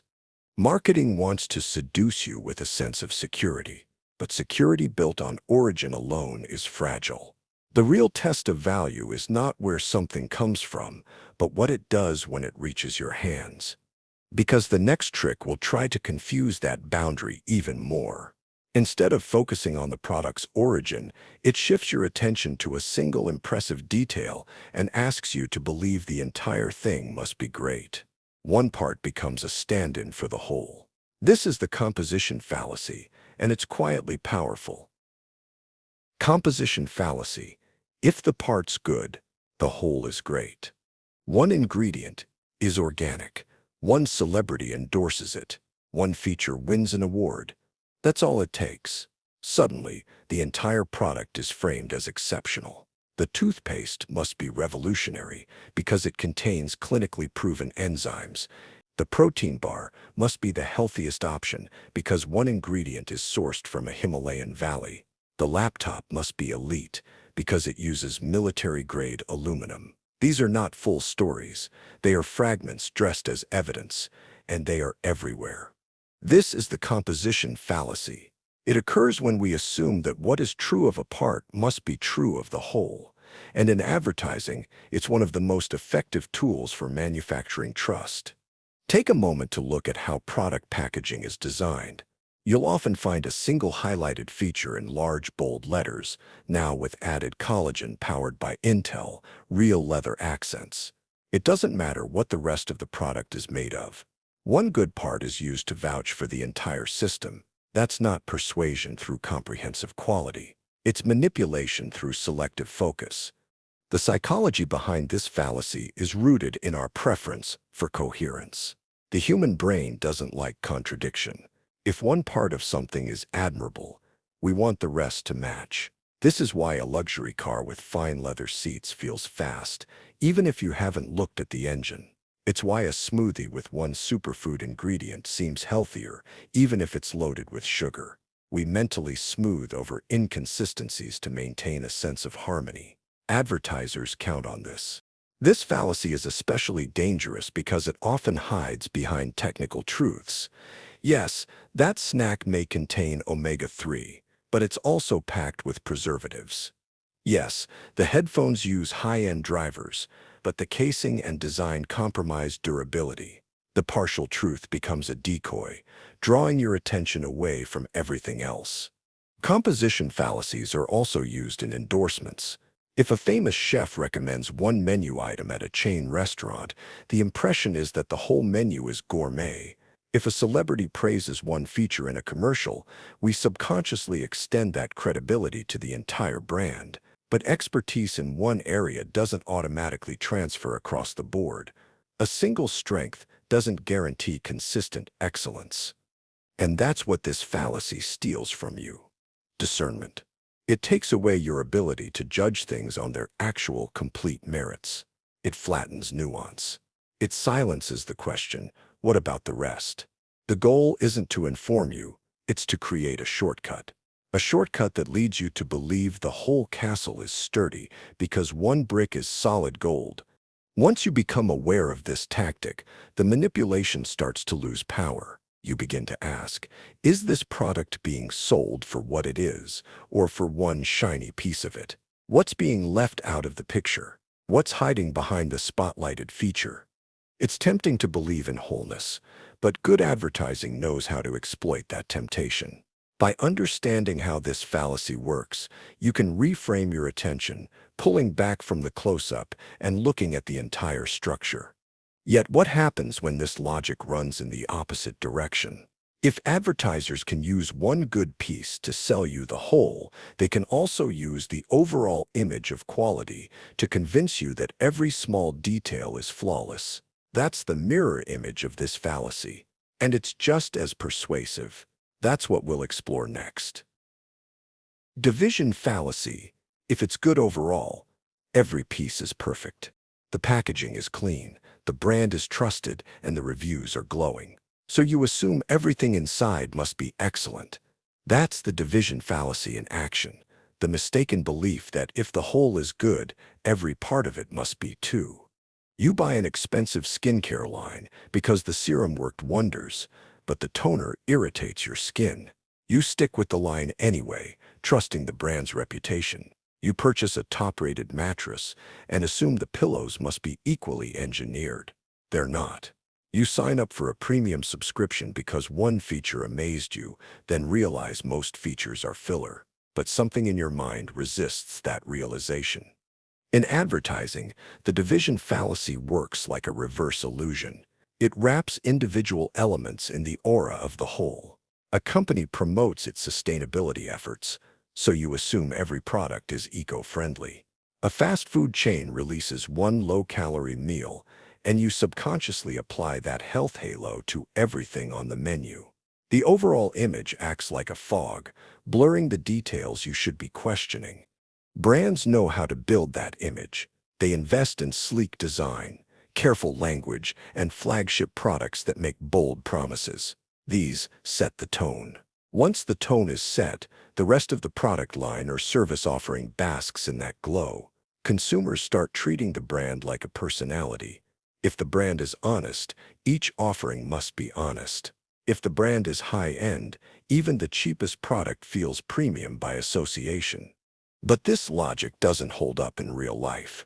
Think about people. Someone might be brilliant in one domain, say a charismatic speaker or talented artist, That doesn't mean they're ethical in business or skilled in relationships, yet we often assume otherwise. That's called the halo effect, and it feeds the division fallacy. In marketing, this fallacy thrives in bundle deals, brand loyalty programs, and product families. If the laptop is excellent, the mouse must be. If the shampoo is salon grade, the conditioner is probably just as good. But each product deserves its own scrutiny, and advertisers hope you won't give it. There's also an emotional element at play. We feel comfort in consistency. It's unsettling to believe that a great brand can make bad products, or that a reliable company can cut corners in certain areas. So instead of digging, we default to trust. It saves mental energy. It feels safer. But it also leaves us open to being misled. The division fallacy doesn't just cloud your purchases, it reshapes your expectations. It turns one satisfying experience into blind confidence. It persuades you to stop looking closely, to stop asking questions, to stop doubting the small print. And in that gap of uncritical trust, mediocre or misleading products slip through unnoticed. So how do you protect yourself? Start by flipping the assumption. Just because the whole seems solid doesn't mean every part is. Train yourself to zoom in. Ask if the claim you're seeing is really about this product or just the shadow of a larger reputation. Pay attention to fine print ingredient lists, warranties, manufacturing origins. Details won't always match the brochure. In a way, this fallacy weaponizes your own optimism. It turns your hope for consistency into a tool of persuasion. But once you see the tactic, you can disarm it. You can accept that a good brand isn't a guarantee of good decisions across the board. Still, even once we learn to be more discerning, some advertisers shift the responsibility back onto us. They claim their product is amazing, and if we doubt it, the burden is somehow on us to prove otherwise. That reversal is the next trick, and it's more common than you might think. Burden of proof. Prove our product doesn't work. In most areas of life, the burden of proof lies with the one making the claim. If someone says a miracle happened, they're expected to show the evidence. But in advertising, that logic often flips. You see it in late-night infomercials. A voice says, "There's no proof it doesn't work." That sentence sounds harmless, clever even, but it shifts the responsibility. Suddenly, it's your job to disprove the claim. The product doesn't need to demonstrate its value. You need to prove it has none. And if you can't, the ad implies, maybe it does work after all. This fallacy thrives in the gray zones of possibility. The supplement that might boost energy, the skincare cream that might reverse aging, the wellness drink that could improve your mood. No rigorous data, just suggestive phrases. Some users reported, studies have shown. There's reason to believe. Then the pivot comes. If you don't try it, how would you know? The burden of proof fallacy works because it plays on your doubt. It creates a vacuum of uncertainty and then fills it with hope. You start thinking, well, I can't prove it's fake. Maybe it's worth a shot. If others are buying it, it must do something. But this isn't rational evaluation. It's a subtle form of manipulation. Marketers use this tactic to defend weak or unprovable claims, especially in industries where scientific evidence is scarce or deliberately vague: beauty, wellness, weight loss, personal development. Instead of building a solid case for the product, the ad dares you to build a case against it. And most people don't. Why? Because it's easier not to. It feels confrontational to challenge a brand. It takes effort to research ingredients, track down clinical trials, or decipher misleading statistics, so the burden quietly remains on you right where they want it. Even the legal fine print often leans on this logic. Results may vary. Not intended to diagnose, treat, cure, or prevent any disease. These disclaimers protect the company without undermining the impression of effectiveness. The company makes bold claims in bold font and buries the limits in small type. You're encouraged to assume the best, and if you don't experience it, well, maybe you're the exception. Psychologically, this taps into a deep fear of missing out. If you don't try the product, you risk staying tired, stressed, overweight, or unpopular. So you're nudged toward action. And when you finally try it, if it does nothing, the company is ready with another twist. Maybe you didn't use it correctly. Maybe it needs more time. Maybe you're just different. The failure is repositioned as yours, not the product's. This tactic doesn't just sell products. It sells silence. It discourages skepticism. It conditions consumers to second-guess their doubts, to bury their hesitation, and to treat uncertainty as a reason to act rather than to wait. But inverting the burden of proof isn't just dishonest. It's dangerous. It erodes the foundation of consumer trust. It tells us that feelings matter more than facts, that possibility beats probability. That suggestion is as good as evidence. To resist this, remind yourself of the original rule. If a claim is made, the one who makes it must defend it, not you. You don't have to prove a supplement doesn't work. They have to prove it does. You don't need to justify your doubt. They need to earn your belief. Still, even when you hold firm, another trap often follows. You may trust your own judgment, but what about your best friend, your sister, your neighbor who swears by it? Their excitement becomes its own kind of evidence. But is it really? Or are you about to walk into the next illusion, one where personal stories override solid reasoning? Anecdotal fallacy. My friend loved it. It's the classic closing line in a casual sales pitch. It worked for me. And in that moment, the product seems real, proven, even trustworthy, not because you read the data, but because someone you know said so. A coworker who swears by that detox tea. A cousin who found love using that dating app. A friend who insists their new supplement changed their life. But here's the twist. None of that is proof. It's a story, a personal, emotional, well-intentioned story, and it's also one of the most powerful tools in the advertising playbook. This is the anecdotal fallacy, the error of believing that a single experience, no matter how vivid or sincere, overrides broader evidence. It's not about statistics or verified results. It's about emotional proximity. If someone close to you had a great experience, it feels safer to assume you will too. Marketers know this. That's why modern ads are packed with testimonials, not dry charts or academic quotes, but glowing, heartfelt monologues. A young woman tears up describing how a vitamin changed her life. A middle-aged dad laughs, remembering how a financial app finally helped him feel in control. These stories feel real, raw, and honest. That's the point. But emotional impact isn't the same as logical validity. Anecdotes bypass skepticism. They don't ask you to think critically. They invite you to feel. And if a single compelling story can move you to buy, why would a company bother with hard evidence? The problem deepens when these anecdotes contradict actual data.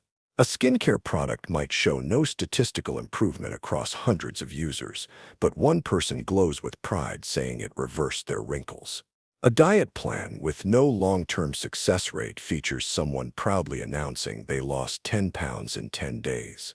You're not told how long the weight stayed off, or if it ever did, just the moment of triumph, just the high note. Our brains are wired to remember stories. They make abstract ideas personal. So when someone says, "It worked for me," we imagine ourselves in their shoes. We picture the benefit. We hope, and in that hope, we make the purchase. This fallacy works best when combined with other tactics. Pair a celebrity's personal success story with an appeal to authority, and you double the effect. Add a before and after photo to anchor the anecdote visually, and it gains even more power. Soon, you're not just hearing about someone else's transformation, you're picturing your own. And there's another layer: social proof. If everyone around you seems to be raving about something, it becomes harder to dismiss. You don't want to be the one who missed out. And the anecdotal fallacy, repeated often enough, starts to feel like truth by volume. But repetition isn't verification. 100 stories aren't equivalent to one carefully designed study. So what do you do when you're flooded with personal testimonies? Pause. Ask questions. How was the result measured? Were there other factors involved? Was it just a coincidence? Could the benefit have come from something else entirely? Sometimes, the person sharing the anecdote doesn't realize they're participating in marketing. They just want to help. But even sincere stories can be misleading, because a single experience can never prove general truth. Marketers rarely show you the person who tried the product and saw no change, or the one who experienced side effects, or the one who quietly gave up after a week. Those stories don't sell. They don't make you feel hopeful, but they're out there, just not in the spotlight. To be clear, anecdotes aren't meaningless. They're human. They reveal how someone felt about a product, but feelings aren't facts. And when a purchase affects your body, your money, your time, it's worth demanding more than someone else's excitement. Still, even if you avoid being swept away by stories, the next trap is waiting. Because some advertisers go one step further.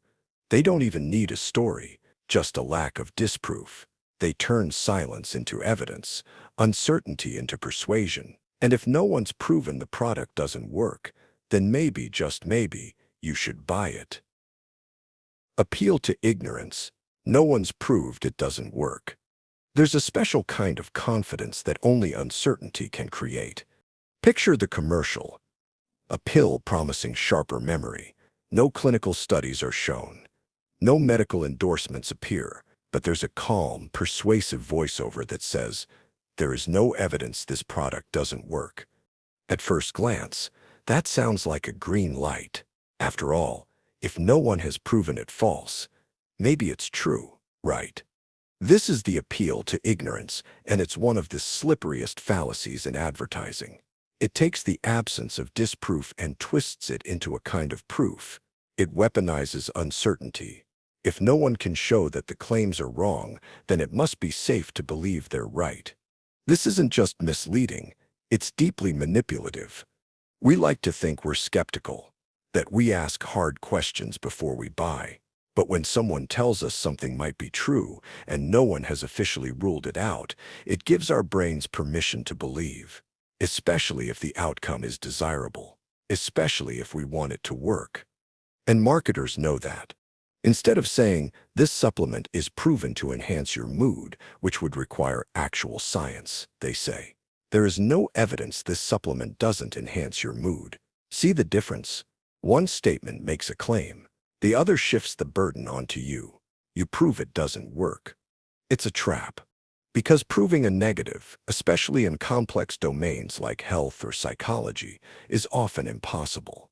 You can't run an experiment on every possible person, in every possible condition, over every possible time frame. And so ambiguity becomes advertising fuel. The appeal to ignorance thrives in gray areas.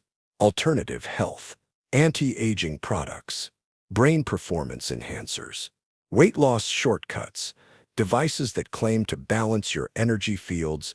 They exist in spaces where rigorous testing is rare and standards are vague.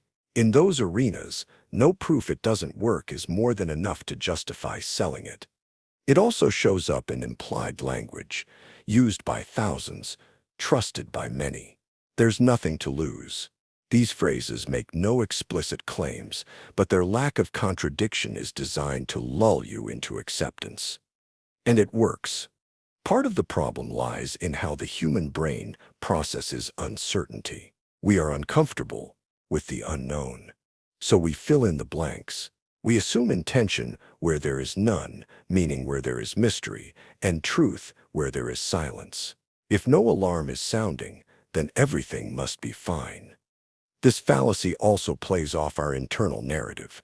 Well, it can't hurt to try. That's what makes it so dangerous. It invites risk disguised as logic. Because when dozens of small, unproven choices pile up, each based on the idea that there's no proof it's bad, you end up in a world governed more by wishful thinking than reason. But the real deception lies in the burden of proof. In proper reasoning, the person making a claim carries the responsibility of proving it. If a company says their cream reverses aging, they must show the data, they must provide evidence. You don't have to disprove anything, and yet in advertising, this burden is flipped. They'll say, no studies have shown it doesn't work. And suddenly, you're on the defensive. You feel unsure. You wonder if you're being overly skeptical. But this is by design. It's not about proving the product. It's about exhausting your doubt. And here's the deeper concern. This fallacy opens the door to exploitation at scale. Once enough consumers stop asking for proof, industries thrive on possibility. They expand by stretching the gap between what's been tested and what's just been hoped for. And they wrap it in nice fonts, relaxing music, and friendly actors. To protect yourself, start asking different questions. Not has it been disproven, but has it been proven? Not what if it helps, but what evidence justifies the claim? Because belief without basis is just a gamble, and your money, time, and trust are the stakes. Yet even when we catch these tricks, we're not immune to them, because the next fallacy turns the focus away from the product entirely.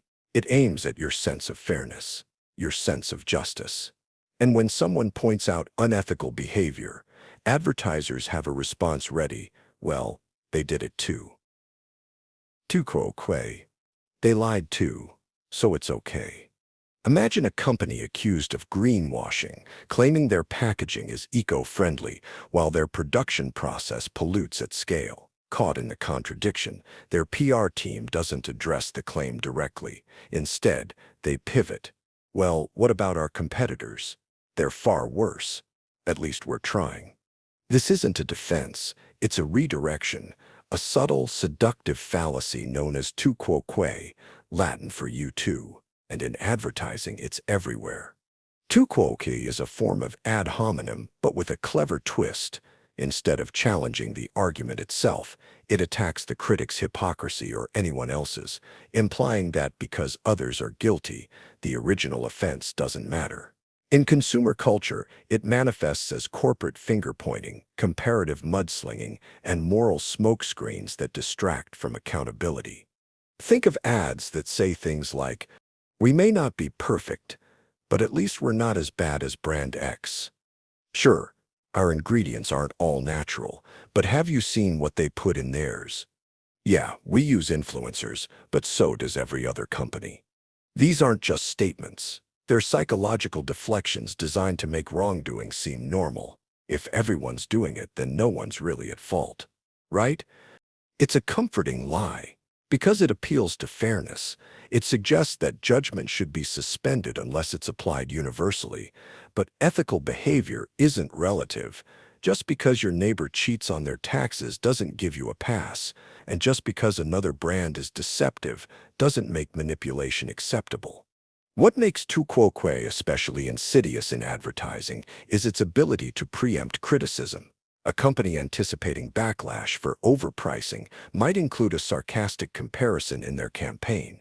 Sure, we're expensive, but so are overpriced designer coffees. It's meant to be cheeky, self-aware. But underneath the humor is a calculated move, inoculation. They disarm criticism by normalizing it. And it works because it taps into a truth. We all know there's hypocrisy everywhere. Politicians lie. Celebrities pretend. Brands overpromise. So when one of them gets called out, the instinct is to shrug and say, at least they're honest about it.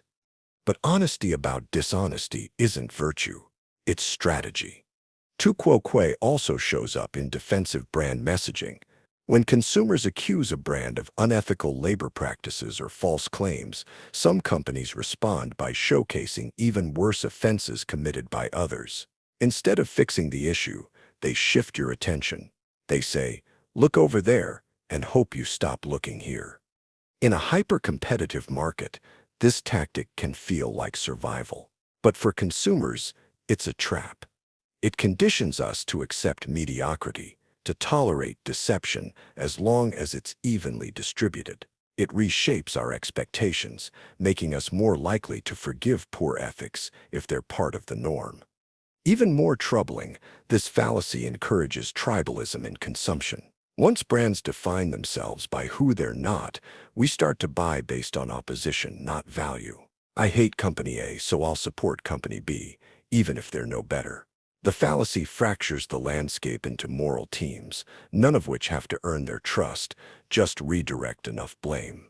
So how do you defend against it? By refusing to judge in comparison. Instead, judge on principle. Ask, are they doing what's right? Regardless of what others are doing. Don't let brands off the hook because their competitors are worse. That's not ethics. That's marketing. And it's built on the assumption that you'll accept the lowest common denominator if it's dressed up in relatability. But not every manipulation hides behind comparisons.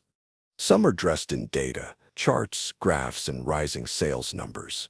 Advertisers will point to skyrocketing results and say, "See, it worked." But they won't always show you why it worked. And that's where the next fallacy enters the game. False analogy. If it works there, it'll work here. Some ads don't rely on facts. They rely on metaphors, clever comparisons meant to feel like logic. You've seen them. A sneaker that's like a rocket ship because it's fast. A drink that's liquid lightning because it gives energy. A beauty product that works like magic. These comparisons feel persuasive, but they rest on a dangerous fallacy, the false analogy. It's when two things are compared based on superficial similarities, even though their deeper structures, purposes, or contexts are nothing alike. The danger lies in how naturally our brains accept analogies. They feel like reasoning. They sound smart. But most advertising analogies don't hold up when examined. Think about a car commercial that says their SUV is a beast on the road.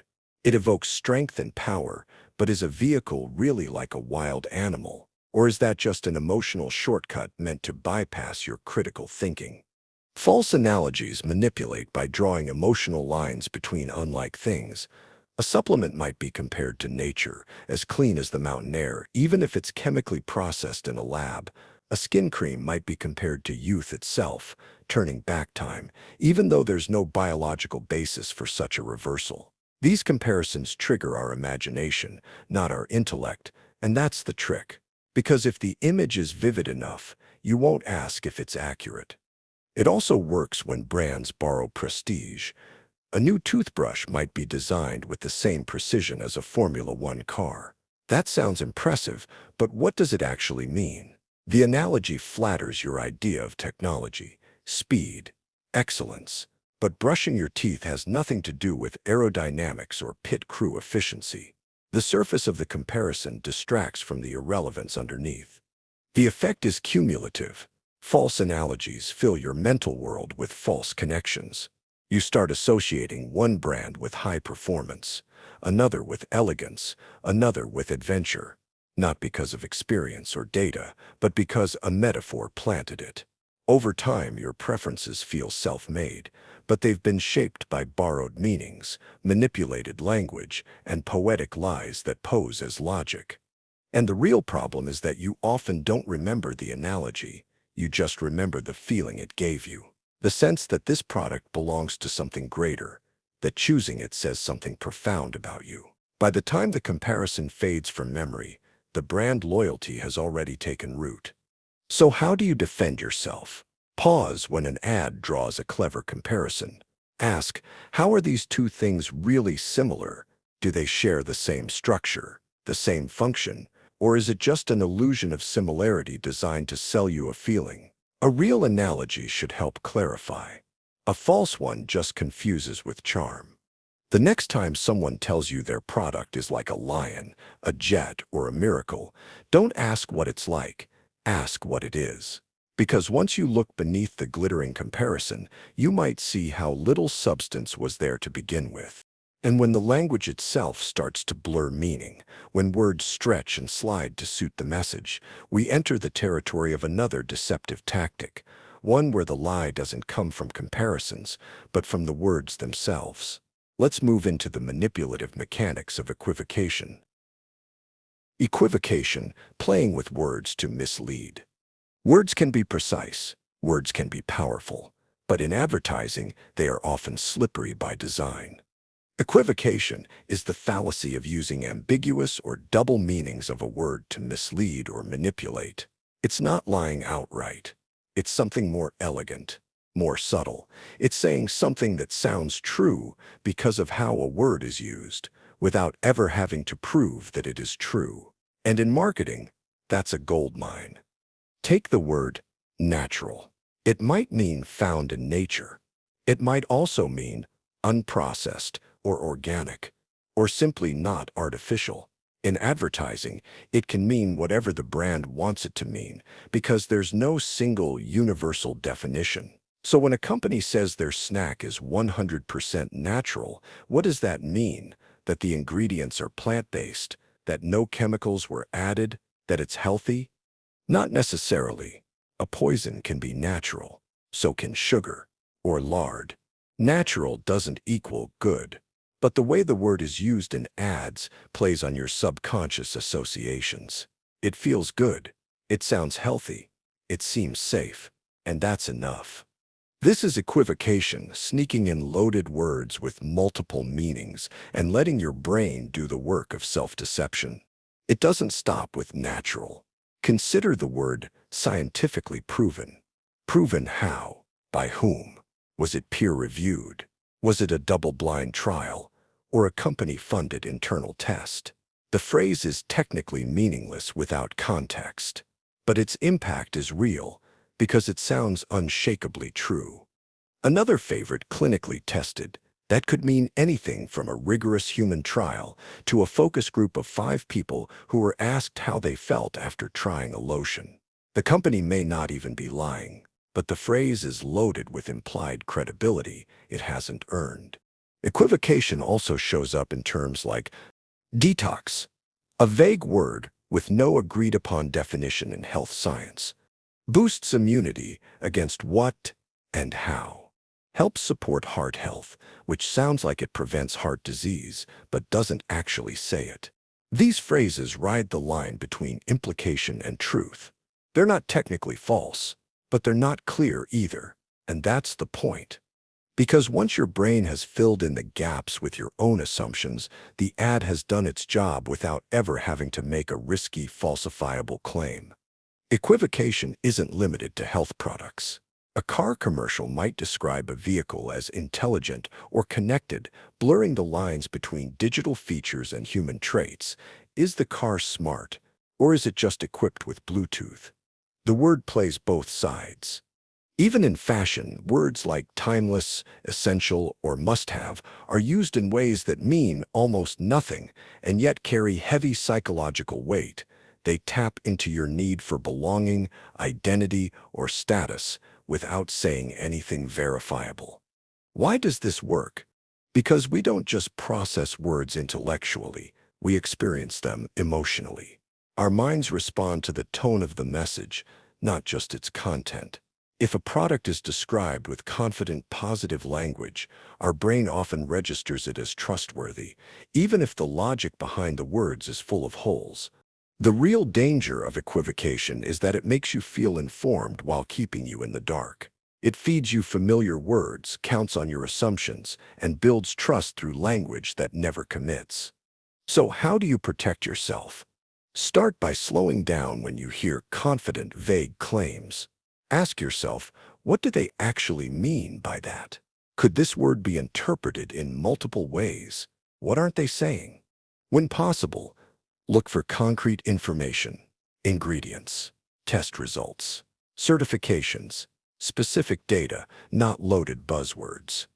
Equivocation flourishes in spaces where words aren't questioned, but once you see the trick, it becomes harder to unsee. You begin noticing how often brands rely on wordplay instead of substance, and you start developing the habit that advertisers fear most, not trusting language by default.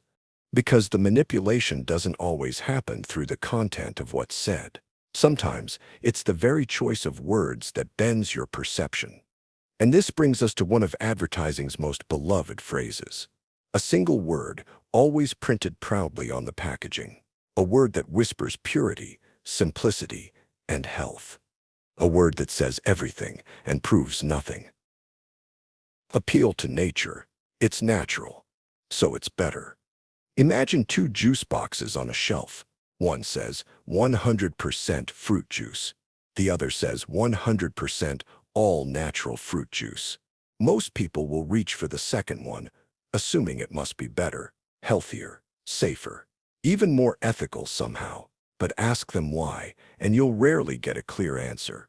That's because the word natural doesn't appeal to logic.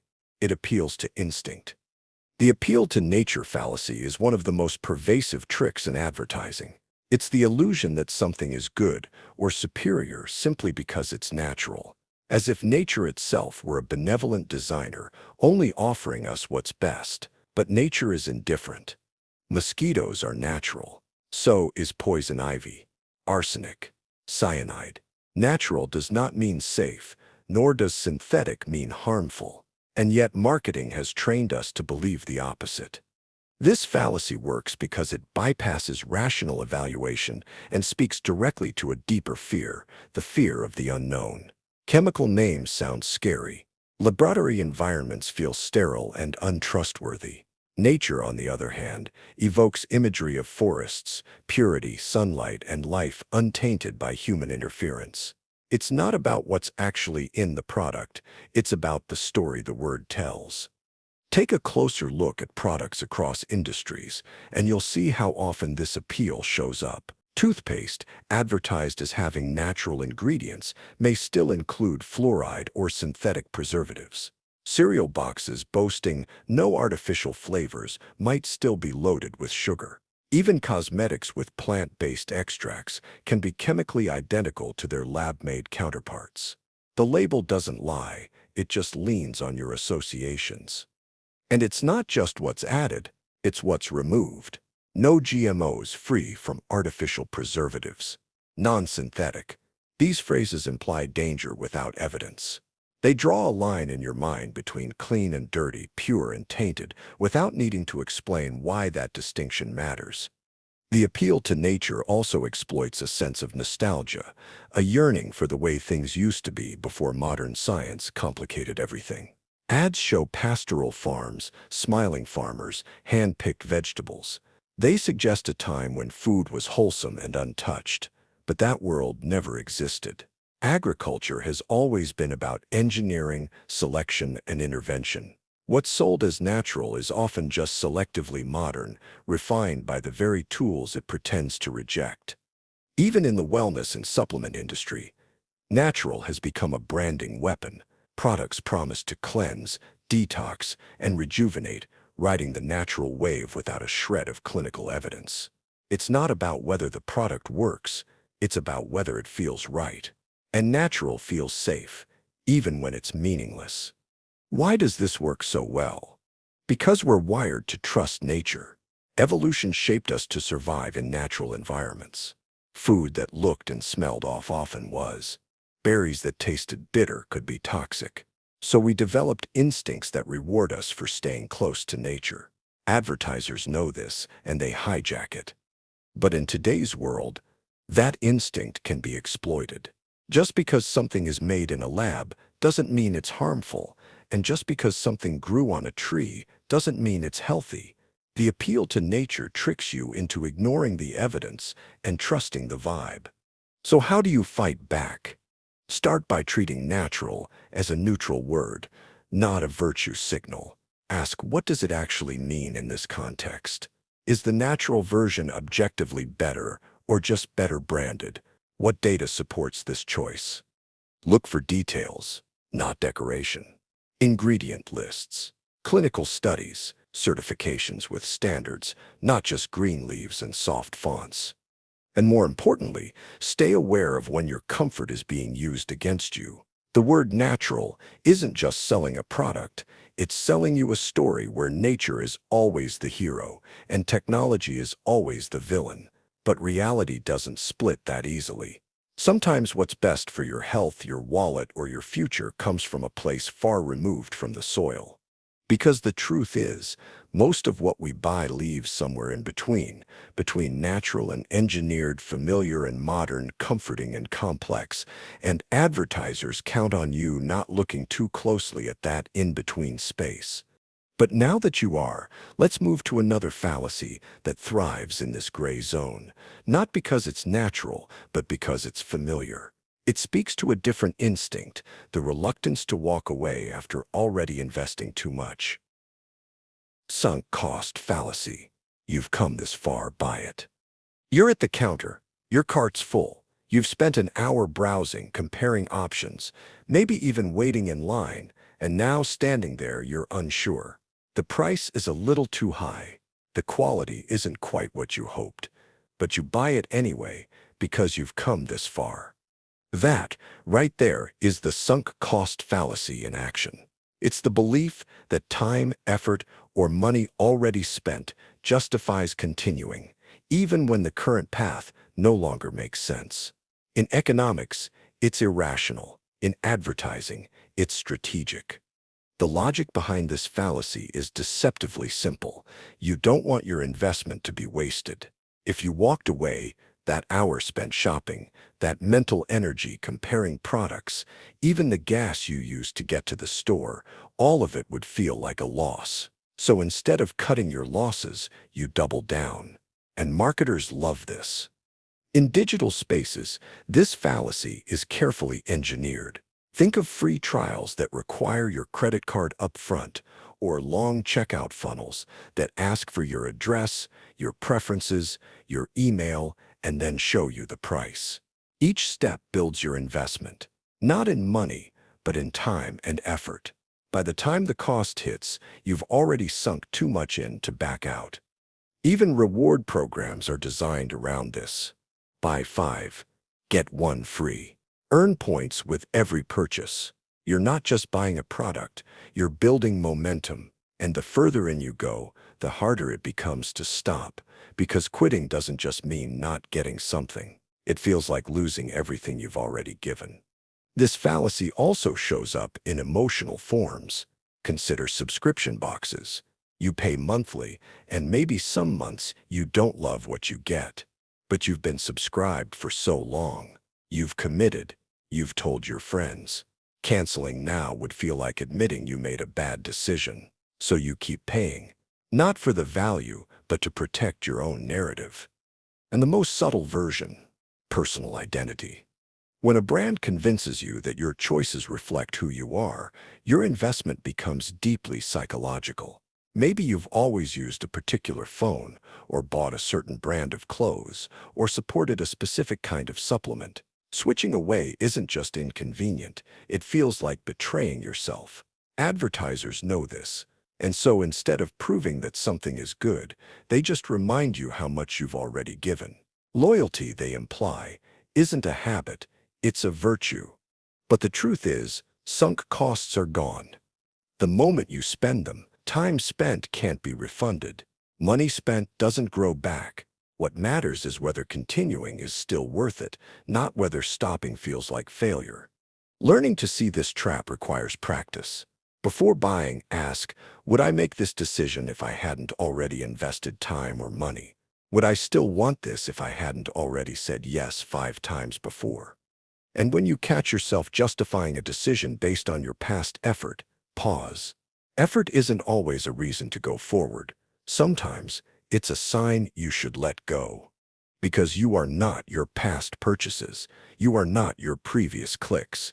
You are not bound to follow through on a path that no longer makes sense, no matter how many steps you've taken. That's not quitting. That's clarity. But here's the twist. If the sunk cost fallacy pulls on your sense of commitment, the next manipulation pulls on your sense of worth. Because if marketers can't guilt you into buying, they'll flatter you into believing you deserve to. Appeal to flattery.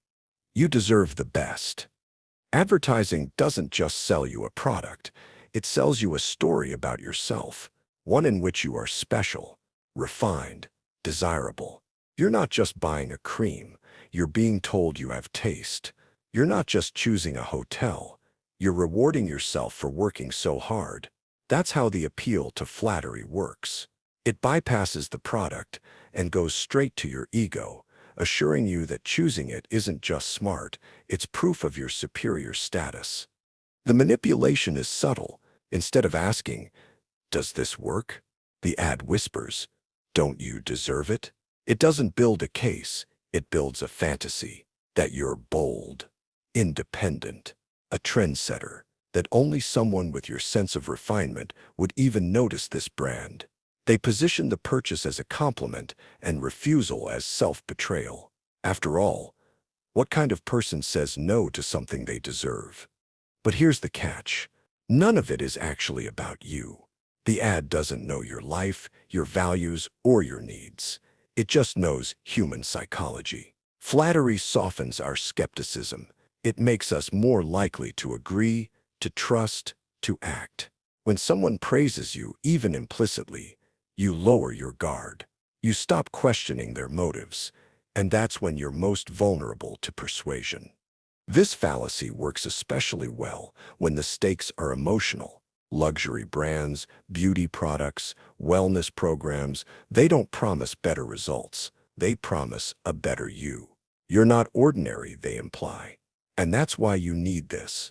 The tactic targets insecurity under the guise of celebration. It weaponizes the part of us that wants to feel chosen. To unmask this trick, pay close attention to language.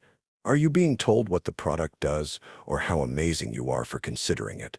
Are the claims about features and benefits or about how stylish, smart, or deserving you are?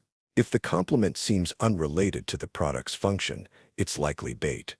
Defend yourself by asking a harder question. Would I want this if it didn't stroke my ego?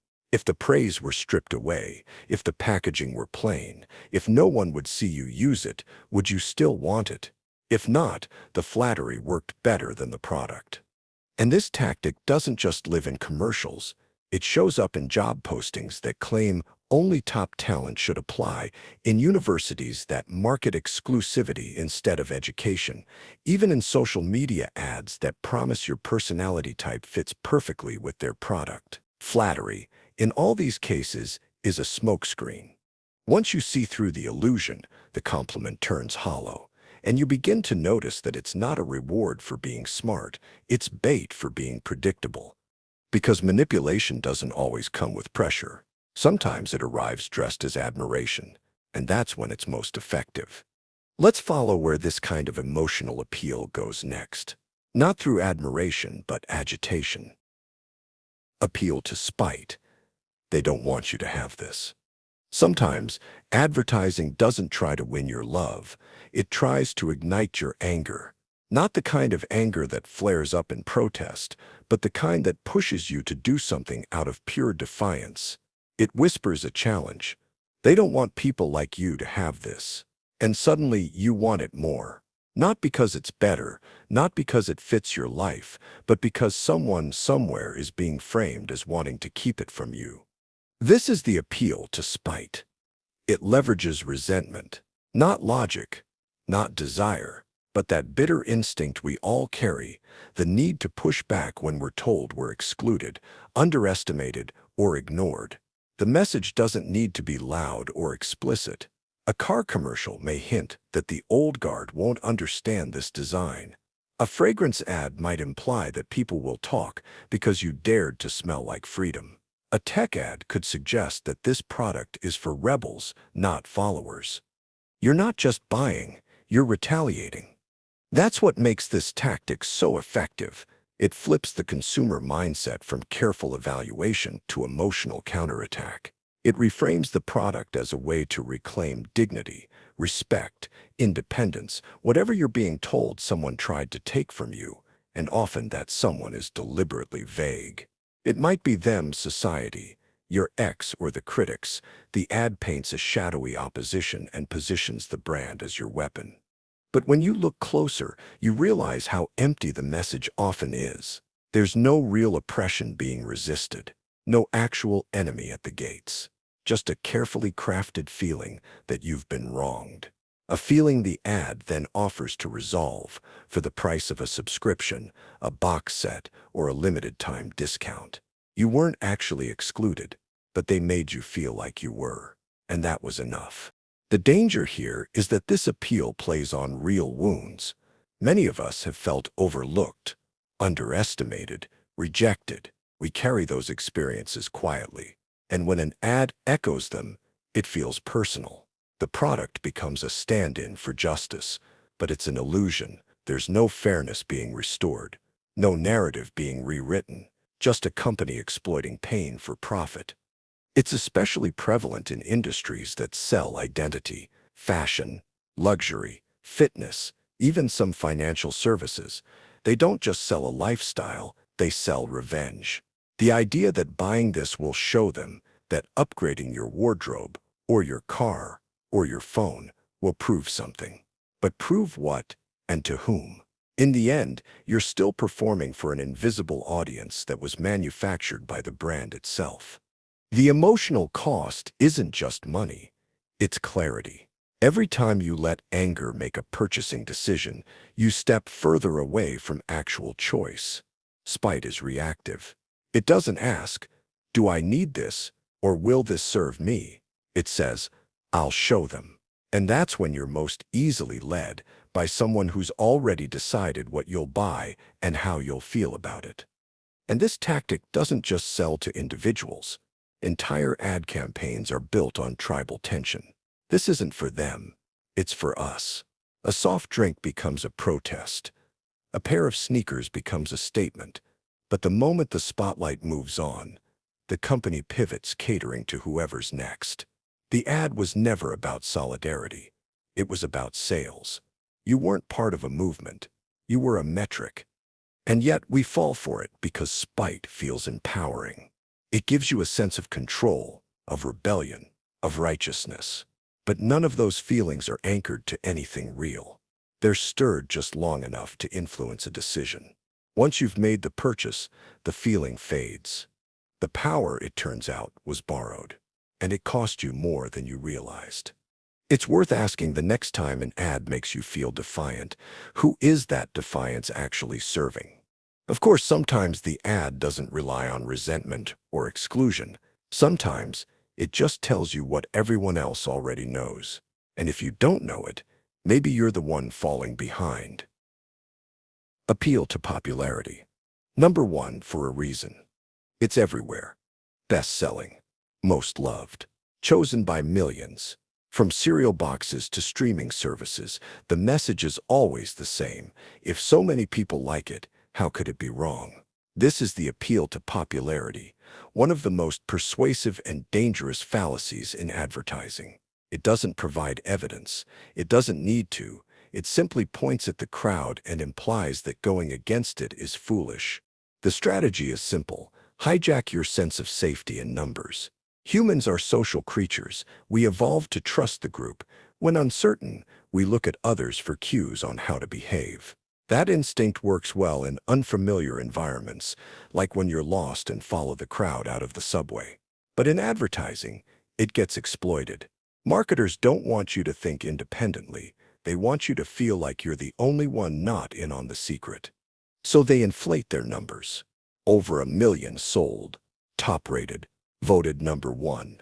These claims often lack clear context, but they trigger a response. You assume they must be true. You feel pressure to conform. You think, if I'm not buying this, am I missing something? They're not selling just a product. They're selling inclusion. They turn consumption into belonging. That's why ads so often feature people smiling, laughing, looking fulfilled, together. The product isn't what brings happiness. The crowd is. But here's the trap. Popularity is not the same as quality. Plenty of harmful, ineffective, or outright fraudulent products have gone viral. Cigarettes were once endorsed by doctors. Sugary cereals were, and still are, marketed as health food. Even dangerous diet pills or useless gadgets have sold millions. People don't always buy what's best. They buy what's familiar, what's advertised, what everyone else seems to be buying. That's the illusion. Popularity creates a loop of trust. The more you see it, the more you believe it's good. The more you believe it's good, the more likely you are to buy it. And so it becomes more popular. But that doesn't make it better. It just makes it harder to question. Psychologically, this taps into our fear of social exclusion. No one wants to be the odd one out. So when a product claims mass approval, it triggers your herd instinct. You don't want to be left behind. You want to belong. And in a world saturated with trends, algorithms, and influencers, standing apart feels riskier than ever. So you click, you buy, you join the crowd, often without even realizing why. The manipulation doesn't stop there. Marketers use fake reviews, inflated statistics, and paid endorsements to simulate popularity. They show you numbers, but not methodology. Testimonials, rankings, and as seen on TV labels all feed the illusion that everyone else already trusts this brand. And once you believe that, you'll stop asking deeper questions. This fallacy doesn't just shape your choices, it shapes your identity. You begin to define your taste based on what's trending. You seek validation in what others approve of. Slowly, your sense of discernment erodes. Instead of asking, "Is this right for me?" you start asking, "What are others doing?" And in that moment, the marketer wins. They've turned your independence into a liability and your fear of missing out into a predictable sale. But sometimes, it takes stepping back from the noise to realize that the crowd isn't always wise. That just because something is common doesn't mean it's good. In fact, what's most widely accepted is often least examined. And in advertising, that's the perfect hiding place for manipulation. If the masses are running towards something, it's worth asking, what are they running from? Because the next fallacy thrives in this very question, preying on our search for perfection and the excuse we make when we can't find it. Nirvana fallacy, nothing else is perfect either. There's a quiet trick hidden in some of the most defensive ads you've seen. It happens when a product's flaws are pointed out, and instead of addressing them, the response is deflection. Well, no product is perfect. It sounds reasonable, humble, even. But underneath it lies a powerful fallacy that shuts down scrutiny and stalls critical thinking, the Nirvana fallacy. Here's how it works. When someone critiques a product, the defense becomes not about whether the flaw matters, but whether any alternative is flawless. And since perfection is impossible, the criticism is dismissed entirely. It's the logical sleight of hand that says, sure, this energy drink causes crashes, but every drink has sugar. Or yes, this phone breaks easily, but no phone is indestructible. The flaw remains undeniable, documented, but your concern gets swallowed by resignation. The Nirvana fallacy exploits your instinct to weigh trade-offs. If everything is flawed, then nothing is worth fighting over, right? That's what the ad wants you to believe. It gently nudges you to lower your standards, not by defending the product, but by attacking the idea that any better option exists. It creates a false choice: accept the flawed product or demand a perfect world that doesn't exist. This is different from honest comparison. It's not about acknowledging limitations, it's about using those limitations to avoid responsibility. It whispers, "Come on, be realistic," as a way of excusing mediocrity. And over time, it breeds a kind of learned helplessness. You stop expecting quality. You settle. You justify your purchase, not because it was good, but because everything else would have been just as bad. Advertisers love this tactic because it makes you complicit in your own lowered expectations. If you believe that all options are equally flawed, then you won't look too closely. You won't ask tough questions. You'll make the purchase, even if it disappoints, because the illusion of inevitability has already done its work. But here's the truth. Rejecting perfection doesn't mean accepting garbage. You can acknowledge that no product is flawless and still demand better. You can recognize trade-offs without being silenced by them. The Nirvana fallacy wants to flatten the world into false equivalence. It wants your standards to collapse under the weight of apathy. The defense against this isn't idealism, it's discernment. Ask, is the flaw significant? Does it affect your use, your values, your safety, and more importantly, does the company care enough to fix it, or are they just hoping you'll shrug it off? Because if they can convince you that every flaw is normal, they never have to improve. They just have to wait for your standards to fall asleep. And once that happens, a new kind of manipulation begins. False balance, two sides, equally valid. There's a commercial for a new supplement. On one side, the ad shows a smiling scientist in a lab coat praising the product's formula. On the other, a grumpy man at a dinner table mutters that it's probably a scam. The message is clear. Some people are skeptical, but there are experts who support it. You decide what's true. This is false balance in action, the illusion that two opposing views are equally credible. The tactic thrives on the idea of fairness. If someone claims a product works and someone else disagrees, shouldn't we consider both sides equally? It feels objective, open-minded. But the truth is, not all viewpoints carry the same weight, and advertisers know that. False balance manipulates your trust in neutrality. It creates a sense of legitimate debate where there might be none. 100 studies could confirm the safety of an ingredient, while one disgruntled blogger calls it dangerous. The ad gives both sides airtime. It makes the disagreement feel balanced, but that balance is engineered, not earned.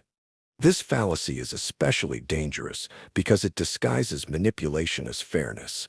It's harder to detect. It doesn't shout. It softly nods. It tells you, we're just presenting the facts, when it's really just presenting appearances.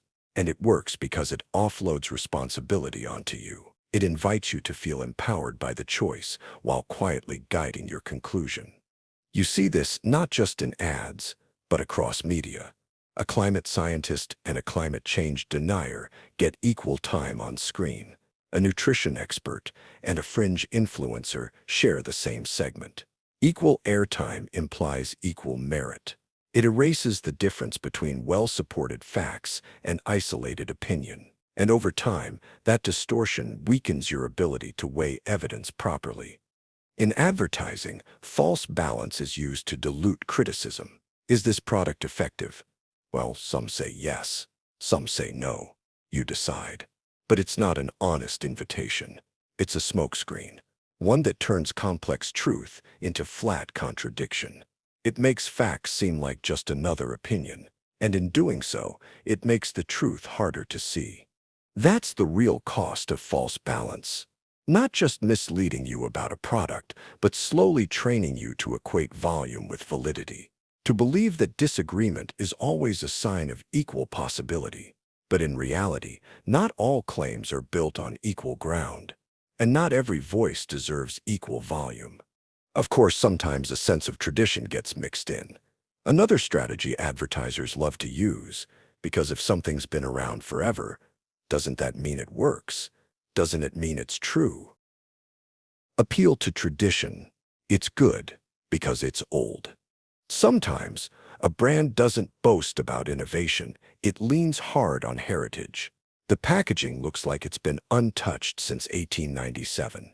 The slogan proudly states, established before your grandparents were born. The entire ad whispers, we've always done it this way, and that's why it's better. This is the appeal to tradition, and it's surprisingly persuasive.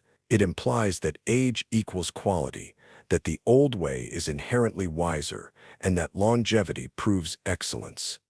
And there's something comforting in that logic. In a world obsessed with the next big thing, tradition promises stability. It suggests time-tested reliability, wisdom passed through generations, and values that haven't been corrupted by fleeting trends. So when a commercial declares, we've been using the same recipe for 120 years, you're not just buying a product, you're buying a legacy. A promise that some things, at least, don't change. But the danger lies in how the age of an idea or method gets confused with its merit. Just because something has been done a certain way for a long time doesn't mean it's the best way, or even a good way. In advertising, this fallacy is weaponized to avoid scrutiny. It shuts down questions. If you doubt the product, you're not just questioning a company, you're disrespecting generations of wisdom. The tradition becomes a shield, and consumers are subtly discouraged from challenging it. This tactic appears across categories. In food, it's the family-owned brand with secret recipes. In fashion, it's heritage labels that imply their continued relevance simply because they've existed since horse-drawn carriages. In finance, it's institutions that equate their age with trustworthiness, even when modern systems might be more secure. The underlying suggestion is always the same. If it's been around this long, it must be right. But what happens when tradition becomes inertia? When the old way isn't just revered, but immune to evaluation? When ads exploit our respect for the past to sell us something outdated, inefficient, or even harmful? Being old doesn't automatically make something wise, and yet the appeal to tradition thrives because it taps into our desire for meaning and continuity. It assures us we're part of something bigger, something enduring, and that emotional pull makes us less likely to ask, does it still work? Is it still relevant? Could something better exist? That's the trick. You're not buying soap. You're buying a time capsule. You're not choosing a bank. You're honoring your grandfather's values. The product is sold as a ritual, not a rational choice. And in doing so, the ad hijacks your sense of loyalty, identity, and nostalgia. But nostalgia isn't the same as truth. And legacy isn't proof of effectiveness. When you see a product marketed this way, ask yourself, am I drawn to what it is or what it represents? Does the product work today, or am I just seduced by yesterday? Because sometimes the only reason something is better is because no one dared to question it. And that's where the contrast begins to take shape between what's old and what's simply familiar, between time-tested value and time-blinded tradition. But if tradition paints a picture of timeless reliability, then its modern sibling makes a different promise altogether. One that doesn't look backward, but insists the future has already arrived. Appeal to novelty. New means better. There's a strange comfort in what's familiar, but in advertising, familiarity rarely sells. Instead, novelty is the golden ticket. A product doesn't just work, it's revolutionary. The latest version isn't just a bit faster, it reinvents the experience. And before we can even question the claim, we feel that familiar tug. If it's new, it must be better. That's the heart of the appeal to novelty. It's not a logical argument, it's a psychological shortcut. The underlying message is simple. Newer means more advanced, more efficient, more desirable. And that's usually enough to spark our curiosity, even if the old version worked just fine. Why does this tactic work so well? Because our brains are wired for reward. Novelty triggers dopamine, our internal chemical for pleasure and motivation. It makes us feel like we're moving forward, evolving. Advertisers don't need to prove that their product is actually an improvement. They just need to show that it's different and make that difference feel exciting. Take smartphones, for example. A new model might change the camera slightly or adjust the curve of the screen. But the ad won't focus on the real specs. Instead, it will highlight sleek visuals, cinematic lighting, and vague phrases like rethinking what a phone can be. That suggestion that this version is somehow a leap forward is often enough to make the previous one feel outdated overnight. But novelty doesn't guarantee quality. In fact, sometimes the newest version removes useful features, adds bugs, or costs more without a clear benefit. Still, we're drawn in because saying no to something cutting-edge can feel like falling behind. Marketers know this. That's why they wrap their pitch in the future, not the present. They want you to fear being left behind more than you fear wasting money. Even in fashion or food, where the basics rarely change, novelty becomes the hook. Limited edition, seasonal flavor, brand new drop. Each phrase invites urgency. If you don't try it now, you might never get the chance. It's not just about what's being sold, it's about how it makes you feel, in control, in the know, ahead of the curve. But once you recognize this fallacy, the illusion starts to fade. You realize that many new things are just old things repackaged. That excitement doesn't equal improvement, and that the constant chase for what's next can leave you perpetually unsatisfied with what you already have. This isn't a call to reject innovation. Some new ideas truly are better, but the point is to look past the shine. Ask what's actually changed, what problem it solves, and whether that matters to you. Because otherwise you're not choosing progress, you're just reacting to pressure. And that pressure doesn't stop here. It takes on subtler forms, shaping how we think about compromise, balance, and truth. Middle ground fallacy. The compromise must be right. Imagine standing between two salespeople.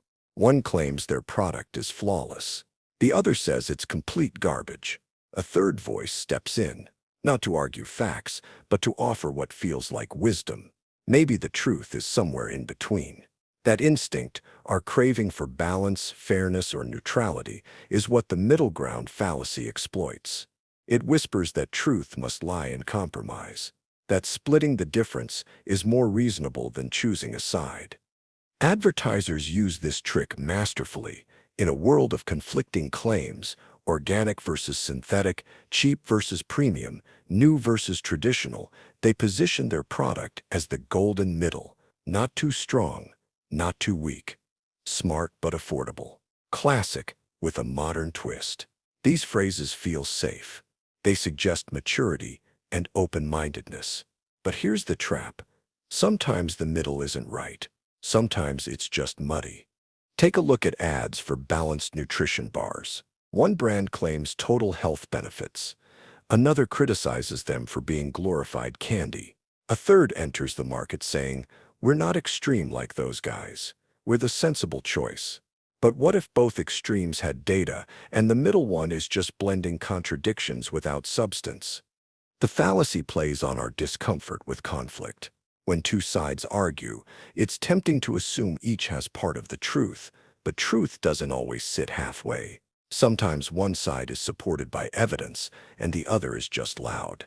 In advertising, middle ground appeals encourage you to settle, not because the product earned your trust, but because it dodged scrutiny by standing in between two louder voices.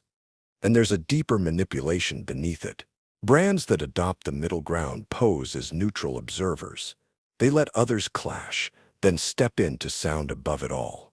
This posture gives them a false credibility, as if they're not trying to sell you something, but they are.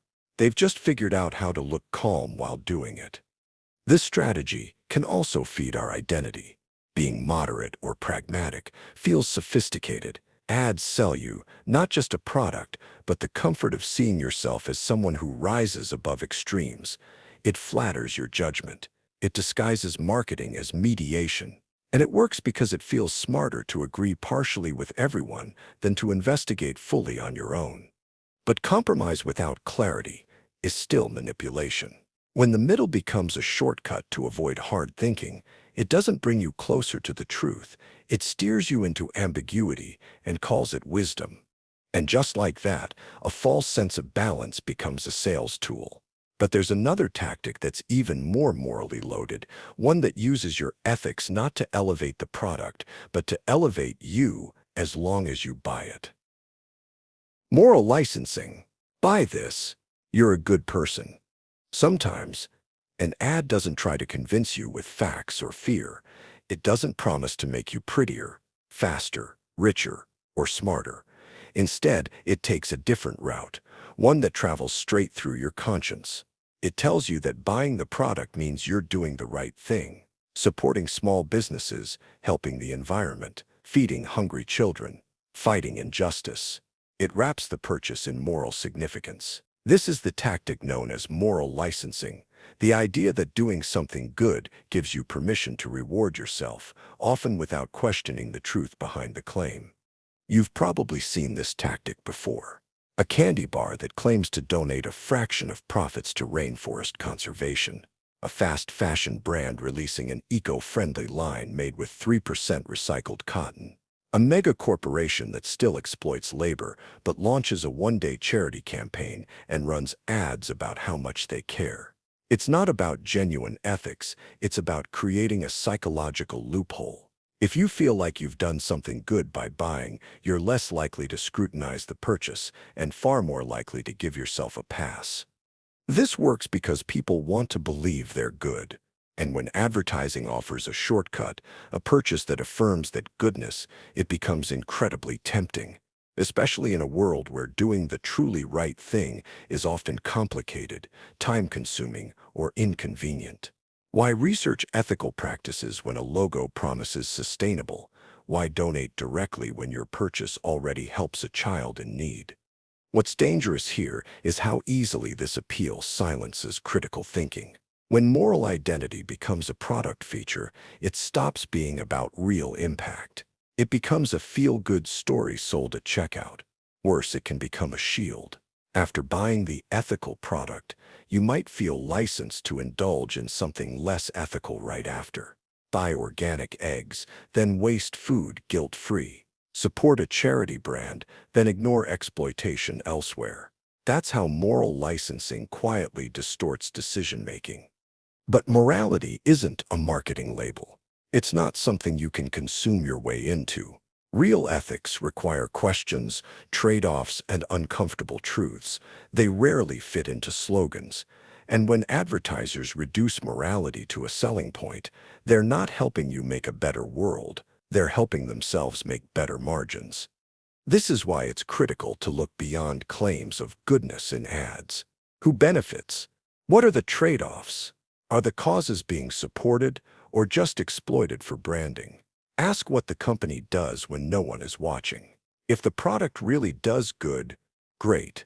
But if it's just an emotional disguise for business as usual, it's your conscience being marketed back to you. Because when a brand flatters your values to secure your loyalty, it's not just selling a product, it's renting your identity. And when that happens, you're no longer buying with your wallet. You're buying with your integrity. And from there, it's not a long journey to another illusion where luxury becomes synonymous with virtue. Appeal to wealth. Luxury equals quality. A sleek car glides down a coastal road. A watch sparkles under soft lighting beside a cufflink. A perfume bottle rests on a marble counter, flanked by silk curtains and champagne flutes. None of these ads scream what they're really selling. But they don't have to. They're not pitching a product. They're pitching prestige. This is the appeal to wealth in action, the quiet suggestion that if something costs more, it must be better, and that owning it says something about who you are. You'll find this fallacy everywhere. Luxury skincare for timeless beauty, crafted for those who know. Because ordinary isn't in your vocabulary. These phrases rarely mention function. They imply that price itself is proof, that the cost of the item is a reflection of its excellence, that the brand isn't just offering value, it's offering belonging to a class, a tribe, a tier just above the rest. But what if the price isn't about quality at all? In many cases, price is a perception strategy. It creates an illusion. Something more expensive must have better materials. It must be more effective. It must have research behind it. And the scarcity of it, its exclusivity, makes it feel even more valuable. But these are psychological levers, not guarantees. A handbag produced in the same factory as a budget brand may carry a logo that multiplies the price tenfold. A bottle of water may be sourced from the same reservoir, but wrapped in glass and sold for $20. The price doesn't always reflect the product. It reflects what the brand wants you to believe about yourself when you buy it. This appeal works because we're wired to associate value with effort. If something costs more, we assume someone worked harder to make it. But in advertising, this mental shortcut becomes a trap. You stop comparing features. You start comparing identities. You want to be seen with it, or at least not be seen without it. The danger here isn't just overspending, it's outsourcing your self-worth. When your sense of quality is defined by price tags, you hand control over to marketers. You begin to think, if I can afford this, I must be doing something right. You equate luxury with success, forgetting that substance and appearance often diverge. Even worse, it creates a cultural echo chamber. Luxury becomes aspiration. Brands inflate prices to match the illusion, and the cycle continues. Before long, you're not paying for the product. You're paying to protect an identity you never meant to rent in the first place. But if wealth can be used to manipulate perception, what about its opposite? Can not having wealth be used the same way? If luxury equals quality, what happens when advertisers tell you that cheapness means truth? Let's turn now to a fallacy that flips the equation and convinces us that the simplest, humblest thing in the room is the most authentic of all. Appeal to poverty. Cheap means honest. Some ads don't try to dazzle you with luxury. They don't show mansions, yachts, or celebrities.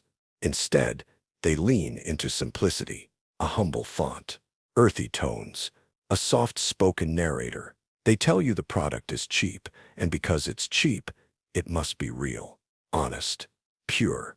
That's the appeal to poverty. The belief that if something isn't expensive, it's more trustworthy. That fancy means fake, and modest means moral. You'll hear it in taglines like, "We don't spend millions on advertising, just quality," or "No gimmicks, no fluff, just the good stuff." The suggestion is that higher price tags are a sign of manipulation, of greed, of illusion, but a low price, that's supposed to signal authenticity. The company isn't trying to impress you, they're just doing right by you. They're the honest underdog in a world of corporate sharks. But price doesn't equal purity. Just because something is inexpensive doesn't mean it's ethical or effective, and just because a brand claims to be for the people doesn't mean it actually is. These ads aren't avoiding manipulation, they're using a different flavor of it. Instead of appealing to your ambition, they're appealing to your sense of fairness. They want you to root for them. They want you to believe buying their product is a stand against greed. It's especially seductive during economic downturns. When people feel financially vulnerable, they want purchases that align with their values and their wallets. Brands exploit that. They frame their price point as a moral decision, not just a financial one. You're not just saving money, you're supporting real people. But often the low price is possible because of something hidden: lower wages, cheaper materials, or fewer protections down the supply chain. The danger here isn't just getting fooled by a bad product. It's falling for a feel-good story that makes you stop asking questions. Because if it feels honest, we're less likely to inspect. We assume it's too poor to lie, that it doesn't have the budget for deceit. But that's the trap. Deception doesn't require wealth. It only requires narrative. And this narrative is simple. The humble product is the honest one. But even as we become wise to this trick, we're not immune to it, especially when we want to believe we're being ethical, when we're tired of being sold to, when we just want something real. That's when we're most likely to fall for the story that claims it's not a story at all. And in that moment, ironically, we've been sold again. Because even authenticity has a price tag, and some brands know exactly how to package it. Yet just when you think you've spotted every trick in the book, there's another layer waiting. One that doesn't flatter or humble, one that threatens, that warns.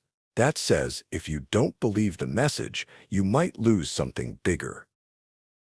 Appeal to consequences, believe it, or else. Sometimes, persuasion doesn't sound like persuasion at all. It sounds like a warning, a subtle threat wrapped in glossy visuals and upbeat music. Advertisers don't always ask you to believe their claims because they're true. They ask you to believe them because not believing them would supposedly be disastrous.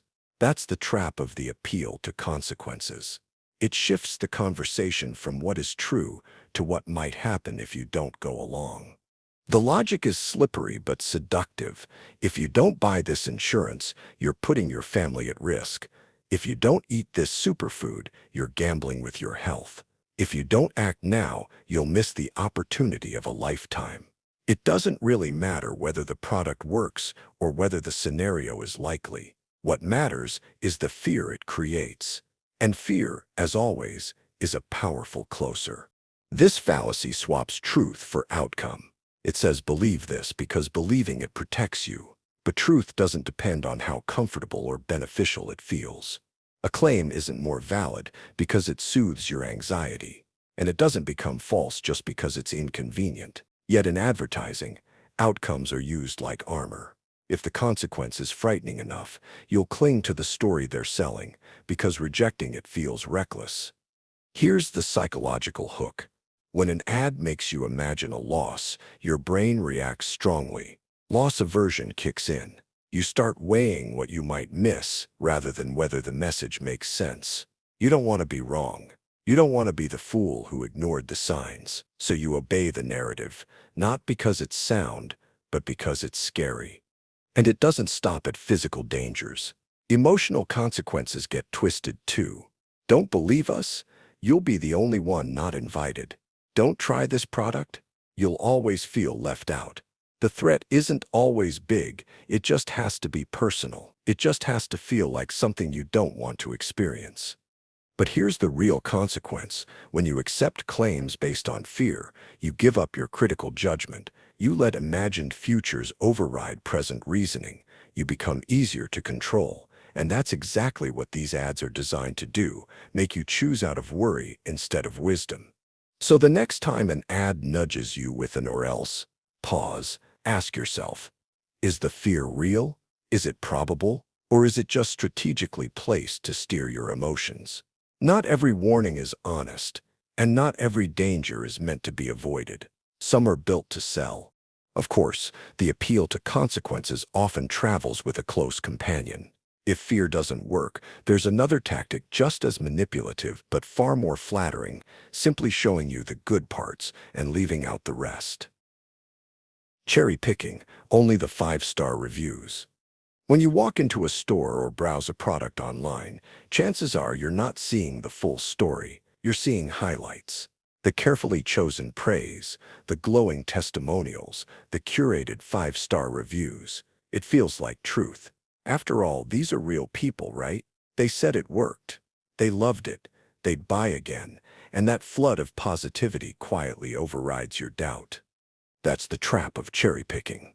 This fallacy occurs when a brand selects only the evidence that supports its message while ignoring the rest. In advertising, it's not just common, it's practically the default. A product might have hundreds of reviews, a mixed bag of praise and criticism, but only the best ones make it to the front page. And they're not chosen by chance. They're curated, edited, positioned like evidence in a trial where the verdict was decided in advance.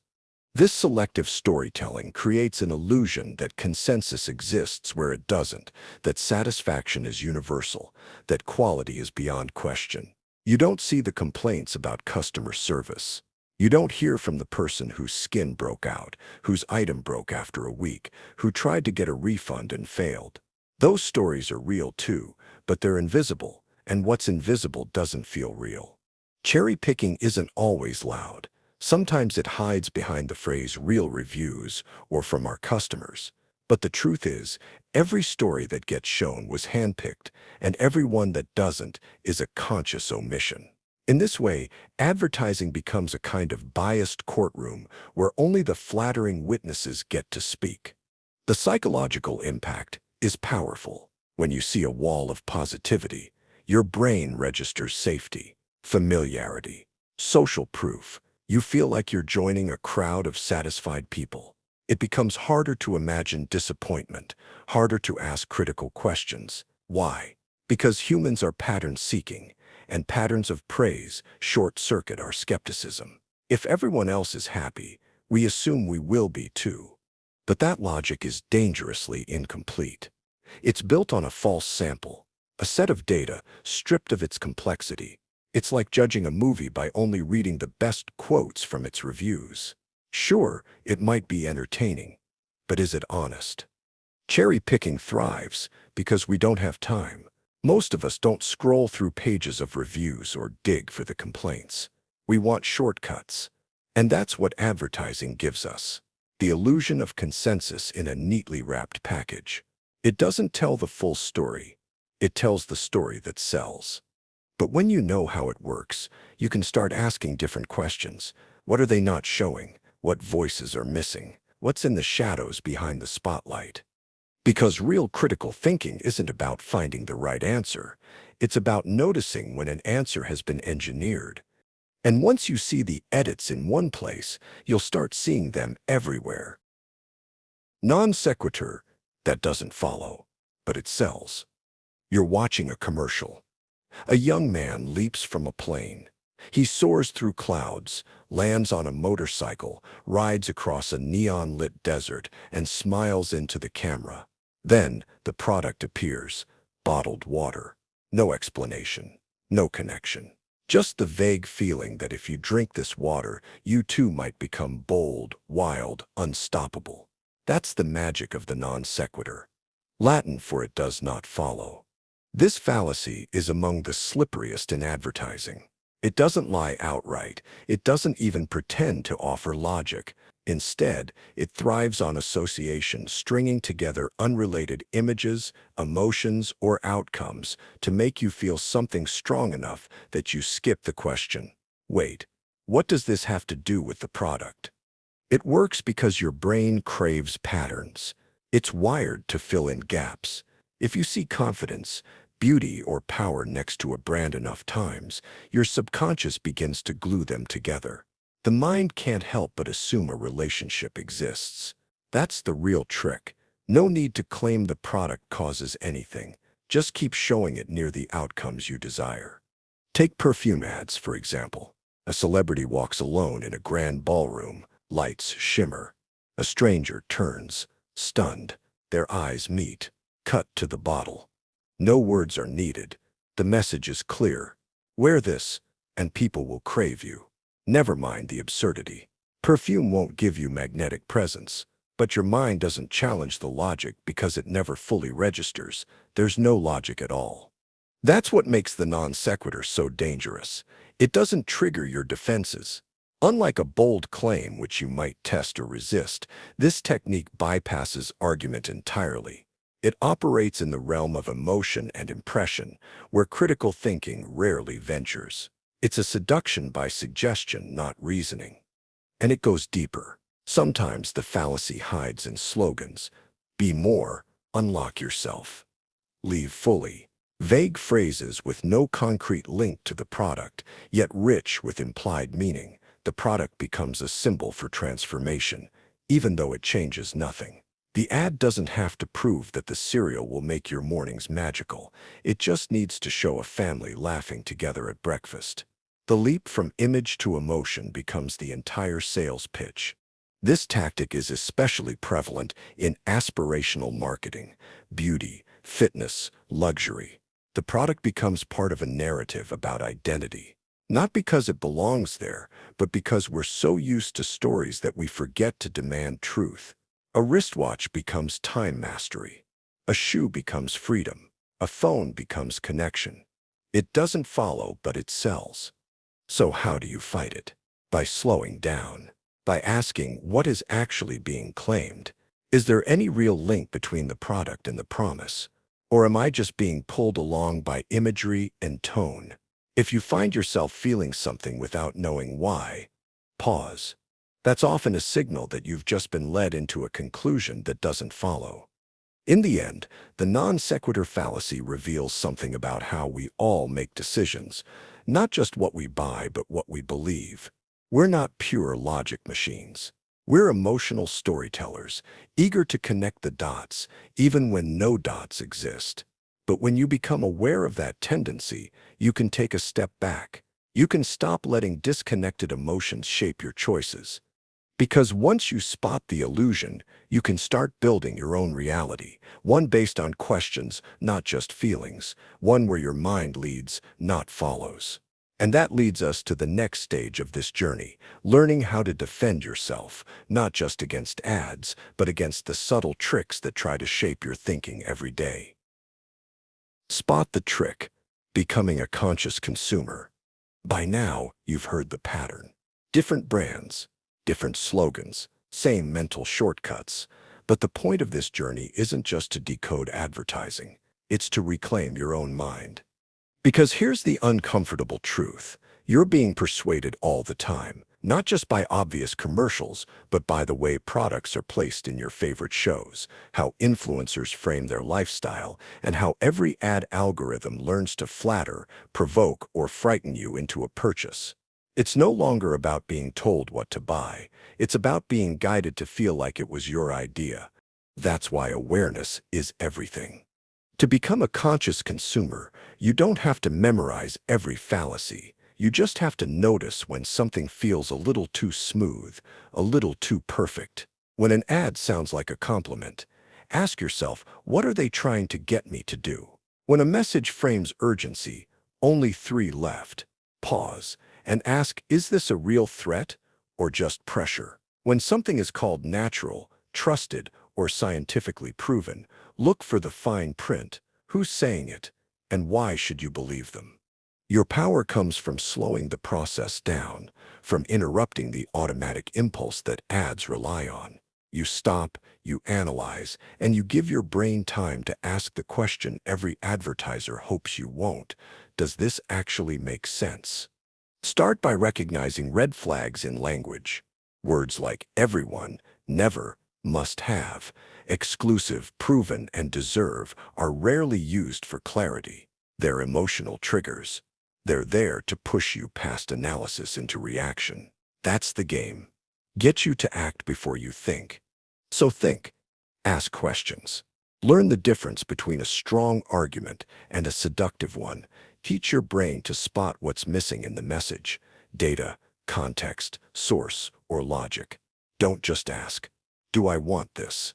Ask, why do I want this now? The answer often points to the technique being used. It's also important to recognize that manipulation doesn't mean malevolence. Most advertisers aren't trying to harm you. They're trying to survive in a competitive marketplace. But that doesn't mean you have to cooperate blindly.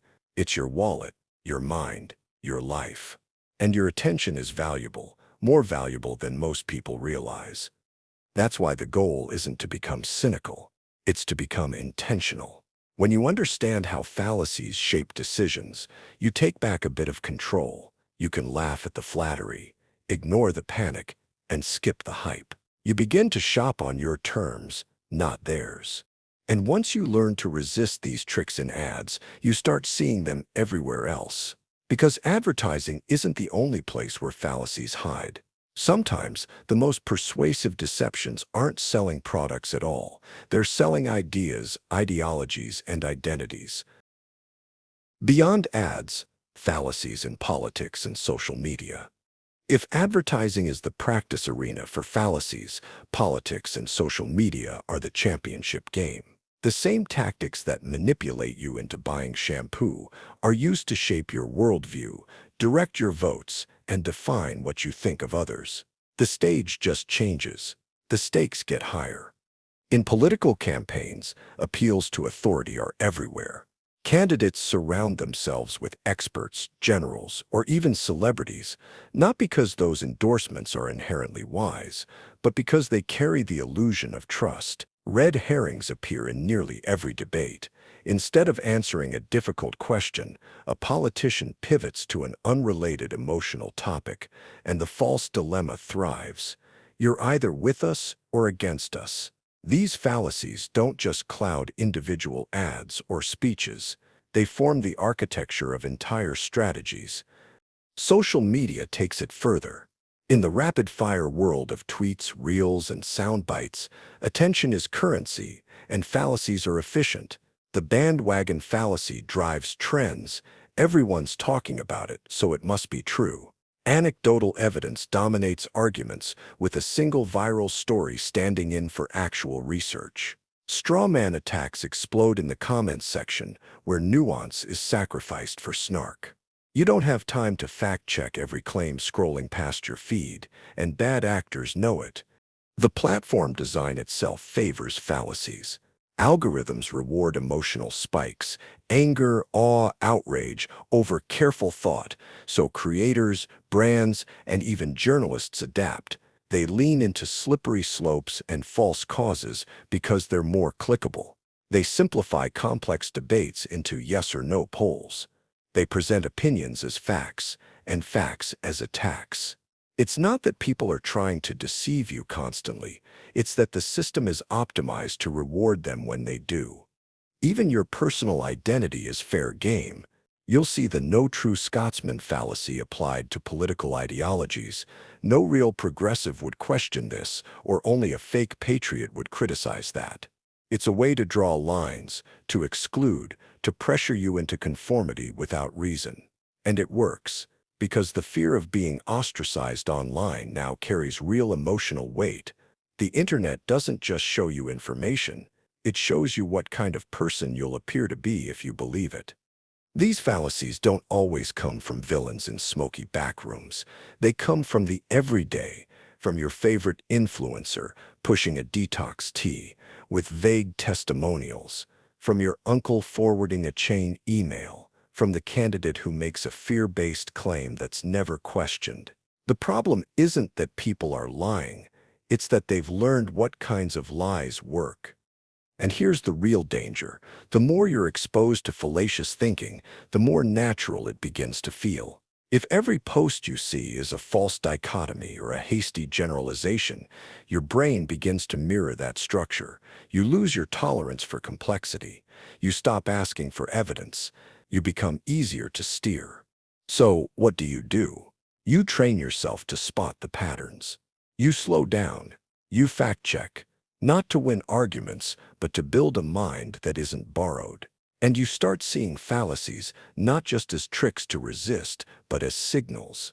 When someone uses one, they're telling you something. Maybe that they don't have a real argument.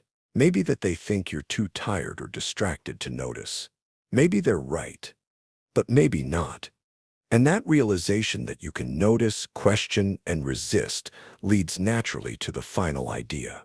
A mindset, not a conclusion. A shift in how you interact with the world, the media, and even yourself. Buy less, think more.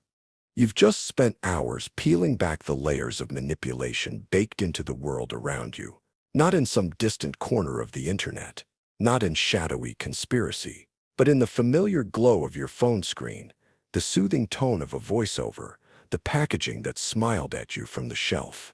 These aren't rare tricks. They're the rule. The way our attention is shaped, our decisions nudged, and our wallets emptied before we even know what happened. The uncomfortable truth is this: advertising doesn't just change what we buy, it changes how we think. When everything around you whispers that you need more to be enough, it gets harder to hear your own voice. When a product promises transformation, the price tag often hides not just your money, but your belief in yourself. You don't need to memorize all the fallacies we explored. You just need to remember one thing. Manipulation often sounds reasonable. It sounds like confidence, like urgency, like comfort. It flatters you, warns you, rushes you, distracts you. But at its core, it's still manipulation. The real power lies in slowing down, noticing the pattern, and choosing for yourself. Buy what you need. Enjoy what you love. But know why you want it, and when, and whether it serves the person you're becoming or just the version someone else profits from. Because in a world that's always trying to sell you something, choosing to pause is an act of rebellion. Choosing to question is a form of clarity, and choosing to buy less might just help you live more. If this video gave you something to think about, consider subscribing to the channel for more meditative explorations like this one. Leave a comment with the fallacy you catch yourself falling for most often, or one you've spotted recently in an ad. And if you know someone who'd benefit from seeing the hidden mechanics behind the messages, feel free to share this with them. Thanks for spending your time here. Sleep well and wake up even wiser.